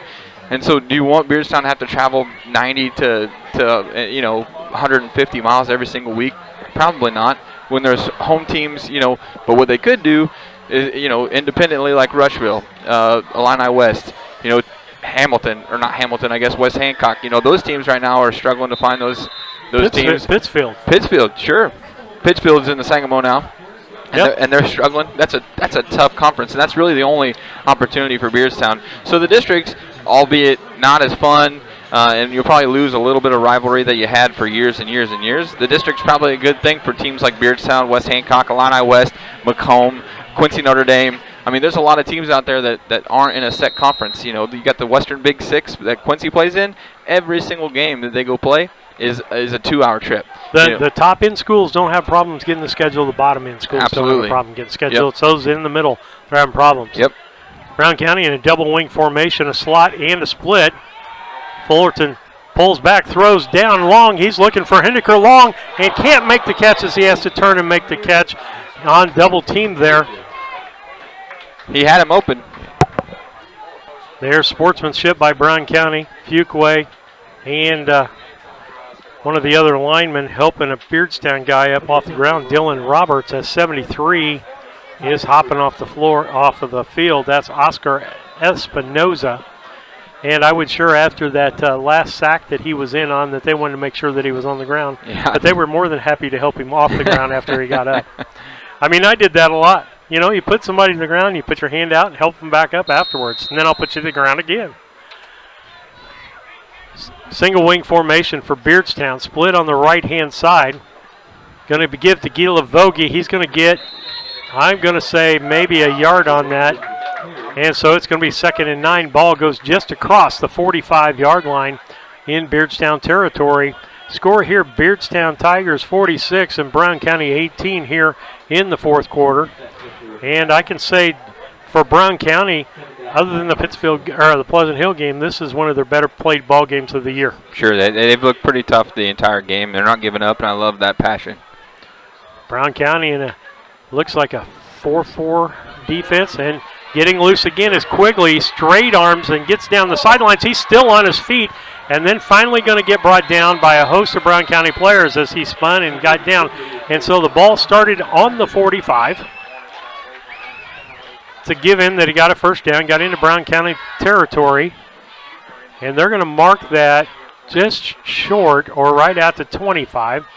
So 5 and 25 is a 30-yard gain by Quigley. And how many yards does he have on the night? Well, just on the ground, Quigley has 87, but he's got another 55 via the air. So, and he's got a touchdown on a return. So he's had just a whale of a night. 3 touchdowns. 9:48 left here in the fourth quarter on the Cass Communications scoreboard. We got a little minute here, Steve, as they looks like we got a timeout. Timeout on the field. 9:42 left here in the fourth quarter. It is Beardstown 46 and Brown County 18. You want to give some scores on the Cass Communications scoreboard? Sure, I can give some scores on the Cass Communications scoreboard. Carrollton looks like they're handling Calhoun 44-13 at half. Bear with me here, folks, as I'm scrolling through the WIVC thread here, and some folks have some information on there that are not scores. Those aren't even supposed to be on there. Okay, you sound like Jack Holm now. Well, it's hard to cycle through when you got people giving play-by-plays on here about stuff you really just don't care about. Looks like Unity 14-14. Triopia fumbles on the 24. Mustang ball. See, this is the stuff. Oh, boy. I'll get these scores put together, and we'll come back at another point as the boys are rolling back on the field. Timeouts are over. I know Jack Cole's listening. He's camping tonight. Oh, I told he wasn't going to do the Central game. He's got a motorhome, so I call it glamping. He's glamping in the motorhome with the wife, spending some time with the wife. He said he was going to watch us on YouTube. I hope he's enjoying the ball game there. I'm going to step up because the center post is kind of in my way. Cooper under center. Back to pass, looking on the right-hand side, and the ball was intended on the right-hand side for Ost, and it was thrown behind him, and that's going to be 2nd and 10 from the 25-yard line. 2nd and 10 from the 25. 9:38 left on the clock here in the fourth quarter. Turning into a beautiful evening, cool. Perfect evening. Let's see what's going to happen here. Split out on the right-hand side is Dementon. Guarded by Woodward. He'll be covered by Woodward out there. Double wing formation for Beardstown. Man in motion, Gila Vogie. Rolls to the right is Cooper. He's looking for Gila Vogie short and can't get the ball. Intended receiver on that, a little bit short, was Quigley. And every time the ball gets tipped away or goes to the ground and it's headed Quigley's direction, there's just a sigh of relief from my lungs. It's fair. And so 9:33 left here in the fourth quarter. That's going to be 3rd and 10. 3rd and 10. Split out. Dimenton out there. A power I formation out of Beardstown. Given to Gilavogi around the right-hand side. He's got some running room. He got outside of Fisher on that play. And so he's going to get 4 yards. And so it's going to be 4th and 6 for Beardstown. The one thing I will comment there, Fisher's got to keep him inside. You've got to turn him to the inside. We were talking tonight. Nobody runs a 5-2 invert defense anymore. And the thing I like about a 5-2 against a team like this is the ends are out a little bit further. They're standing, and their one responsibility is turning everything in. Yep. You don't let anything go outside of you. That's your only job. And once it goes by you, then you can come in and play. Cooper rolls to the right-hand side. He's looking for Dimenton downfield. He's going to run with the ball now, and he's going to get a couple of yards on the play, but not going to get the first down as he was pressured in the backfield by Mason Henry in the ball game. And it'll be 1st and 10, Brown County. They'll take over from the Brown County 19-yard line. And a good job by our defense that time, Kevin. Did a nice job containing there. Pascal did get the ball a couple times. They attempted a couple passes there to Quigley and to no avail. So big defensive stop there for Brown County. One of the only ones we've had in this ball game. Luke Hedden in the ball game. I'm sure he's at the fullback position, giving Fink a rest. I don't see anybody down here on the table, so we're good on that end. And we need to get some rest. Luperell in there at a wing too. Fisher, Luperell, and Hedden in the backfield. Fisher in motion, given to Hedden up the middle. He's going to get out almost to the 25-yard line. The market just short of that. So I'm going to give him 7 yards on that, and it'll be 2nd down, and I'm going to call it a long 3. 2nd down and a long 3. Hindeker comes out. Some others come out of the ball game. Mason Buss goes back in the ball game. Let's see what the backfield looks like now. Luperell still back there. Fisher back there. And I think Hedden's still at that fullback position, maybe. Ball given up the middle again to Hedden. He's going to get out almost to the 30. Now the 1st down. 1st down Brown County as he gets 5 yards on that play. 8:36 left here in the fourth quarter. 8:36 for the Brown County Hornets. Into the ball game for Brown County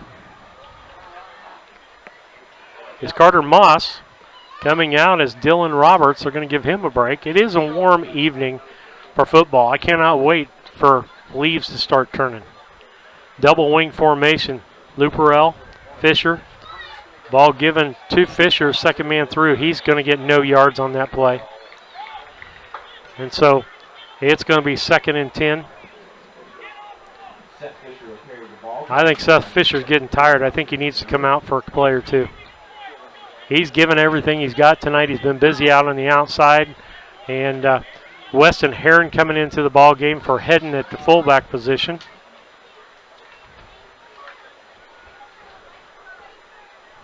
And so Luperell, Heron, and Fisher in the backfield. Double wing, and Luperell's in motion. Given up the middle to Heron as he's going to get across the 30 and out to about the 33. Give him 3 yards on that. It'll be 3rd and 7. 7:20 left here in the fourth quarter here of this ball game. Brown County holding their own. The score does not indicate how hard Brown County's played in this ball game. I firmly believe if they'd played this good against Carrollton, I think they could have won the ball game. If they played this good against Central, they could have won the ball game. And so they're just doing the basic stuff correct. Wishbone formation, Heron in the wishbone. Ball handed off to Luperell around the right side. He's going to get caught for a loss.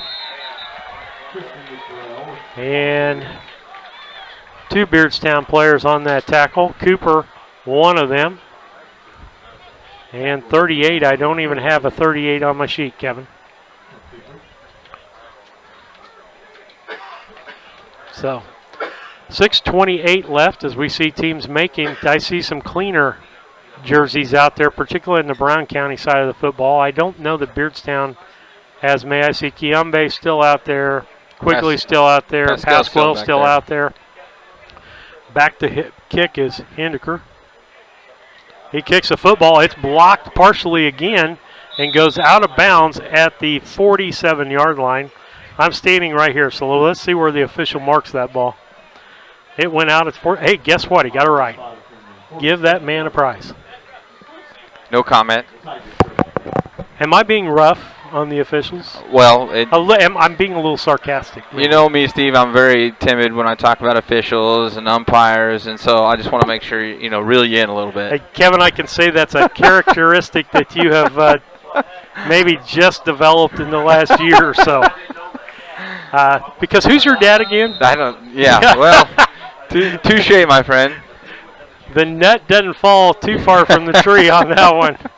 I think I did a just fine job over there in Champaign with my boys. I didn't get thrown out of one game. You're absolutely right. You did wonderfully. Cooper under center. Nope, it's not Cooper. We've made changes. McWilliams in the backfield. He ends up with the ball. But I got new people out there on the offense for Beardstown. Denzel Williams carrying that ball. Sophomore, 5'9", 180. And Jacob Pate is the quarterback, a sophomore, 5'11", 180. I would imagine these will be the guys that I'd see on Monday. Broadcast for you tomorrow, pregame at 11:30, game at noon. It'll be Brown County against Central in regional junior high baseball action. We'll be on the air at 11:30 with the broadcast. If anybody would like to go over and broadcast that with me, let me know. And I always use somebody to talk to. Under center is Pate. Hands the ball off to the fullback, and we'll get you that number because it's changing here. Carrying the ball is Ray Baralaga. He's a sophomore, 5'9", 175. So they're getting in their second stringers into play now. They're sophomores that we'll see on Monday night. It's a JV ball game.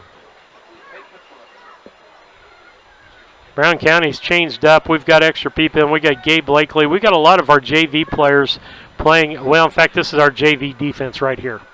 And so we'll try to get those people out there to you. Williams in motion. He gets the ball around the right-hand side. Ball is loose and fallen on by Colin Boylan. And it was stripped by Gabe Blakely. Gabe is a great athlete. He does great on the football field. But you know what he said to me the other night? He said, can't wait for baseball season. he's a fun player to watch on that baseball diamond. And he's a good basketball player. He's a good football player. And just an all-around good kid. He'll be a fun, he played a few minutes on the basketball court last year, but I expect him to get quite a few minutes, and he'll be a fun asset to that varsity team. Him and Fuquay on the post, or it would be something else, wouldn't it? Oh, boy. There'd be some bodies flying around, some elbows. Yep. Into the ball game for Brown County as they're making a switch up there. Somebody going back into the line. Lars Rice going back in. Junior. Timeout by Brown County with 4:32 left here in the fourth quarter. It is Beardstown 46 and Brown County 18. We'll be back after these messages.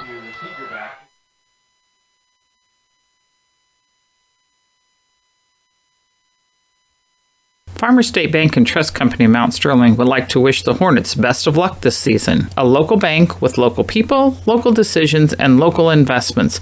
The Farmers State Bank and Trust has been serving the financial needs of Brown County for over 100 years. Visit them today for all your banking needs at the main bank in Mount Sterling, the For Sales branch, the Timewell branch, or the branch located inside the IGA in Mount Sterling. Farmers State Bank and Trust Company, member FDIC, and equal housing lender. The Ray Insurance Agency is an independent insurance agency in Mount Sterling. We offer competitively priced insurance products that fit the needs of you and your family. We specialize in personal, commercial, and agribusiness insurance products. So call me, Brad Casting, today at 217-773-3851 for a free quote and risk assessment. We are located at 128 West Main Street in Mount Sterling. Our phone number is 217-773-3851.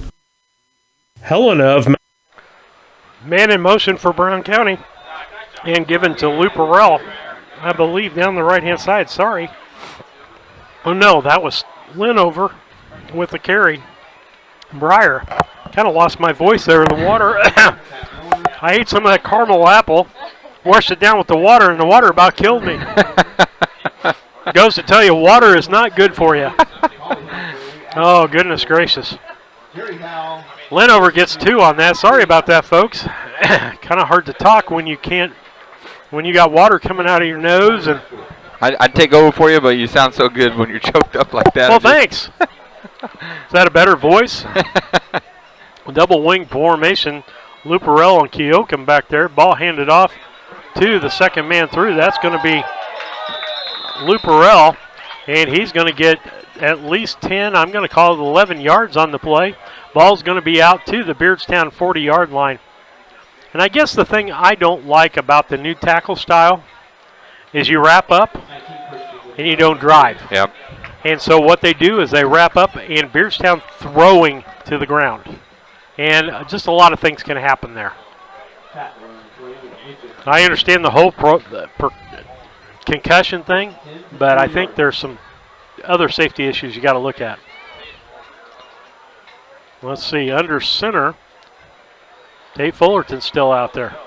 And the ball's given to Briar Linover, and he's going to get about 8 yards on this play. Going to get the ball out to the 32-yard line of Beardstown. 2:53 left here in the fourth quarter. Beardstown's got their second-string defense in, too.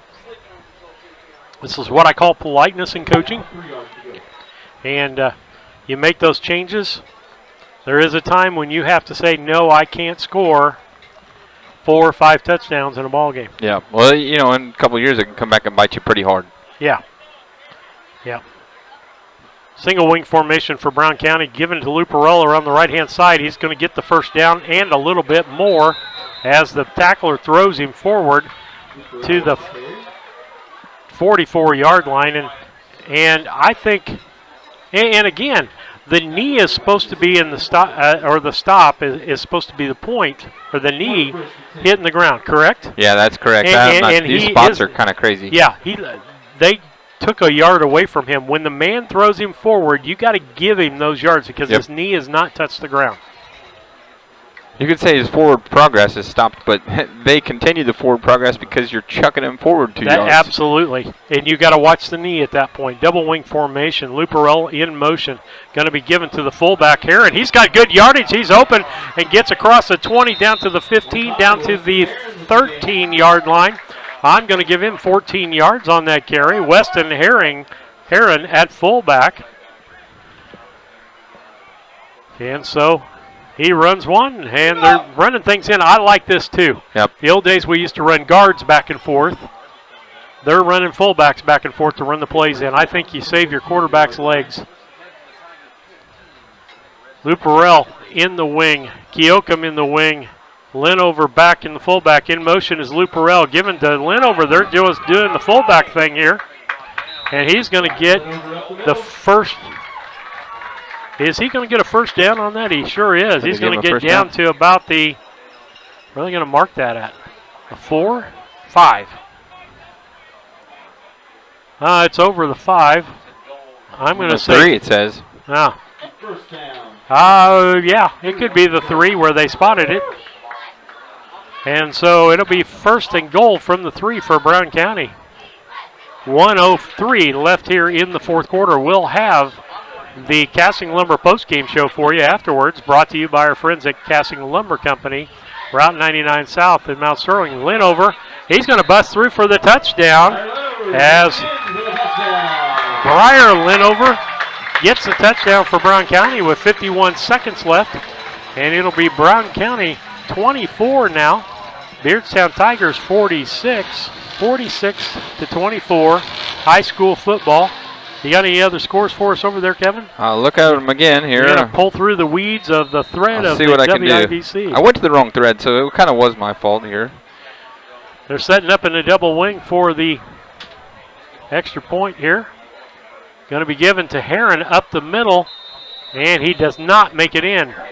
51 seconds. We're going to stay here with the Cass Communication scoreboard. You're going to give us some scores on that Cass Communication scoreboard. Looks like Unity ended up beating Triope tonight, 23-14. Camp Point Central won big time. I believe it was 55-6. So we had 20-6. 20-6. Looked like Greenville. Sorry, folks. 52-13. Carrollton is a winner tonight as well. And who did Carrollton beat? They played Calhoun. Okay. So that's the scores on the thread that I'm finding without trying to sift through everything. Okay. Again, we'll be on the air at 11:30 tomorrow with junior high baseball. Depending on what happens there will depend on what we are broadcasting on Monday.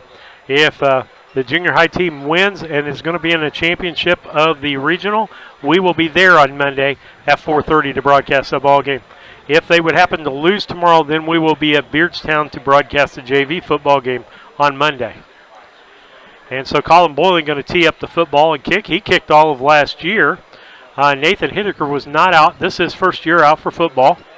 And so he's learning some things, but wanted to not leave anything on the table his senior year.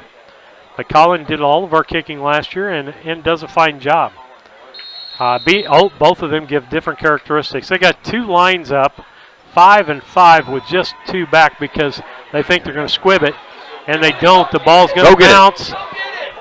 Ball's going to bounce, and it's going to die at the 1-yard line. And I'm not so sure if there'd been two backs back there. One back might have got to it maybe at the 5. But that was one whale of a kick by Colin Boylan. Goes to show he's got a football. Pin him back there. No, it's Brown County football. We recovered that. Oh, nobody got to that ball. Nobody got to that. Okay. You know what? I didn't realize that. I couldn't believe it either, but. Okay. That's shocking. Hey, 3 more of those, we're right in the game.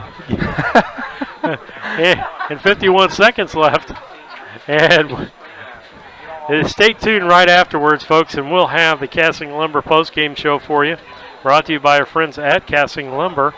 Hometown family-owned lumber and hardware store can help you start or finish any job inside, outside, big or small. Stop by and see how they can help you get the job done. Supporting hometown schools and families for 45 years, Casting Lumber Company, Route 99 South, Mount Sterling, 773-2626. And the Russian roulette wheel on player of the game will be Moreland and Devitt Pharmacy, located in Mount Sterling, IGA. mndpharmacy.com or call 773-2020. That's who's going to sponsor our players of the game. I bet I know who we're going to give it to from Beardstown. Pretty good chance. Under center is Fullerton. Hands the ball off, and I think we fumbled the football. We did. Touchback. Beardstown ball. I'll be darned. Touchback. And with that, let's see. I was going to put 2 points on the board for Brown County, correct? Just a touchback. It'll come out to the 20. Oh, a touchback. Yep. Okay. Recovered it in the end zone, so it comes out 20 yards. I was thinking safety. It's getting late, can you tell? It's been a long day. Coaching staffs are packing it up. 45 seconds left in the ball game. And it is 46-24, Beardstown over Brown County. We'll have a real short post game for you. Kevin will give you some stats really quick because everything's added up already over there, and he's going to give you some quick stats. We'll give you the players of the game. We're going to call it an evening. Going to be a big weekend. Want to let everybody know, community worship service Sunday morning, 10 o'clock at the American Legion. Brett Eastburn will be the speaker for that worship, and then he's going to speak at the school on Monday at an 8:30 assembly. The young man was born with no arms and no legs. He says, no arms, no legs, no handicaps. Now, just that statement alone makes you think Pretty about powerful. what he's going to say on Monday. And I'll tell you some things. You may see a football thrown. Wow. You may see some art done. He's an art major. Holy He's cow. on the wrestling team. If that isn't enough to make you get there on Sunday morning, come and worship with us. We're going to commune together as a community and come to the worship. We really appreciate everybody's involvement. We're down to 3 seconds. Let's go ahead and go into the Casting Lumber postgame show. Kevin, you got some stats for us? Yeah, real quick. Brown County tonight, your home team, your homecoming team. In the rushing category, Wyatt Fink with 14 carries for 54 yards. Cameron Zimmerman, 15 carries for 65 yards. Luke Hedden had 4 carries for 17 yards. Seth Fisher, 9 carries for 61. Briar Lenover had 4 carries, a touchdown, and 26 yards. Cameron Zimmerman also had 2 touchdowns. Seth Fisher, a touchdown. Lou Perrell had 2 carries for 17 yards. We'll go over to the Beardstown side. Real quick, rushing category. Clint Cooper, 1 carry for 6 yards. Pascal, 17 carries, 221 yards. Quite the game for him. 3 touchdowns on the ground. Avery Quigley has 9 carries for 87 yards. He also had 4 receptions for 55 yards and a touchdown. Cooper had a passing touchdown as well. On the Brown County passing side, Fullerton has 1 pass completion. He had 9 attempts, completed 1 for 31 yards. That was to Mason Buss, your senior, and Mason was able to get in the end zone. Brown County also only had 3 penalties tonight, Steve, so, well, I didn't count the personal fouls there, so it would have been 5 penalties tonight for Brown County. And that's an improvement. That's a huge improvement. And Beardstown looks like they had 9 penalties tonight. So overall, Brown County played a really great ball game. Unfortunately, couldn't punch it in there at the end, but those are your stats for tonight. Okay, and that is our Casting Lumber postgame show brought to you by the folks at Casting Lumber Company, Route 99 South in Mount Sterling. Call 773-2626. I can tell you they can help you get the job done. Whatever you need, see the people out at Casting Lumber Company. And so we decided tonight that the players of the game are going to be brought to you by Moreland and Devitt Pharmacy, located in Mount Sterling, IGA, morelandanddevittpharmacy.com. Call 217-773-2020. Convenient out there at the IGA. And so, Kevin, let's talk about our players of the game. Let's go Beardstown first. It's kind of obvious on the Beardstown side. What do you have, 200 and some odd yards? He had 221 yards on the ground. Pascal he's just a machine. He really is. He is as advertised. He is absolutely my player of the game. If I had a 1 and a 1A, Mr. Quigley also had a fantastic game, both through the air, receiving-wise. He also had some big plays on the ground. But Pascal, he's one of a kind. He accounted for, 3 touchdowns and every extra point and a long field goal that most high school kids aren't even going to attempt. So what he does for that team, my goodness, I would be really excited. I think it's 2 weeks. Beardstown, Camp Point Central, that will be a battle. And Camp Point has pulled it off before. Absolutely. And so we're looking forward to that game. I know Jack Hull probably have that ball game on the broadcast for you. We'll be on the air, of course, every week with the broadcast for Brown County Hornets. We'll be doing some things besides football. I had somebody approach me today about junior high volleyball. I said, you want to broadcast it, we'll do it. It's not one of my things, but, if you want to broadcast and you want to be a part of our team, there are part-time jobs that we pay people to do. Kevin gets paid to come and watch football on a Friday night. Robin gets paid to come and run the video on Friday night. Now, it's not a large sum of money. You're not going to get rich. As Jack said, it's paper route money. That's right. It's just a little extra money. You can take the wife, the girlfriend, the kids out to eat, donate it someplace if you want to donate it. But talk to us. We'd love to do more broadcasting, but I am not physically able to do all the broadcasting out there. And we're proud of what's going on here at bchornetsports.com and the videos and the things that are going out. It is part of our ministry with Hope Through Faith Ministries, and Hope Through Faith Ministry is who's sponsoring the speaker coming into the school. And getting speakers to come to small towns, we're fortunate that we can get some of them to bring their fees down so they can happen. But that's what everything after we pay for everybody and pay our overhead and so forth, that's what it's going into. Bounce houses for different events and different events that we help with throughout the community, as well as trying to help some of the organizations within that. So my player of the game for Brown County, I'm going to go with Mr. Workhorse. Yep, he worked hard. He worked hard as anybody on the field tonight, and Wyatt Fink has got to be given the credit for the yardage he gets, because he gets the toughest yards on the field. Yep, all day long. And I want to add just one thing. I know it's homecoming week. Great job, Brown County. I really appreciated seeing your fight. You had a big crowd here tonight. The one thing I would want to end with for myself, homecoming week, there's a lot of temptations out there. So parents, I know you're going to do what you can do, but kids, please make sure you're safe. Don't do anything silly. Don't jeopardize your life. Don't jeopardize somebody else's life. Obviously, you're not of age yet. The temptations are out there. Don't be silly about it, please. Don't take away from your team. Just make sure that you're doing the right thing. Okay, next week we'll be in Jacksonville. I believe the game's at IC Field, so we'll have some nice digs there maybe. I don't know whether we'll have internet to be able to do YouTube next week. We'll find that out for you. But for Steve Surratt, Kevin Dieterle, and Robin Northrup, this has been a BC Hornet Sports presentation.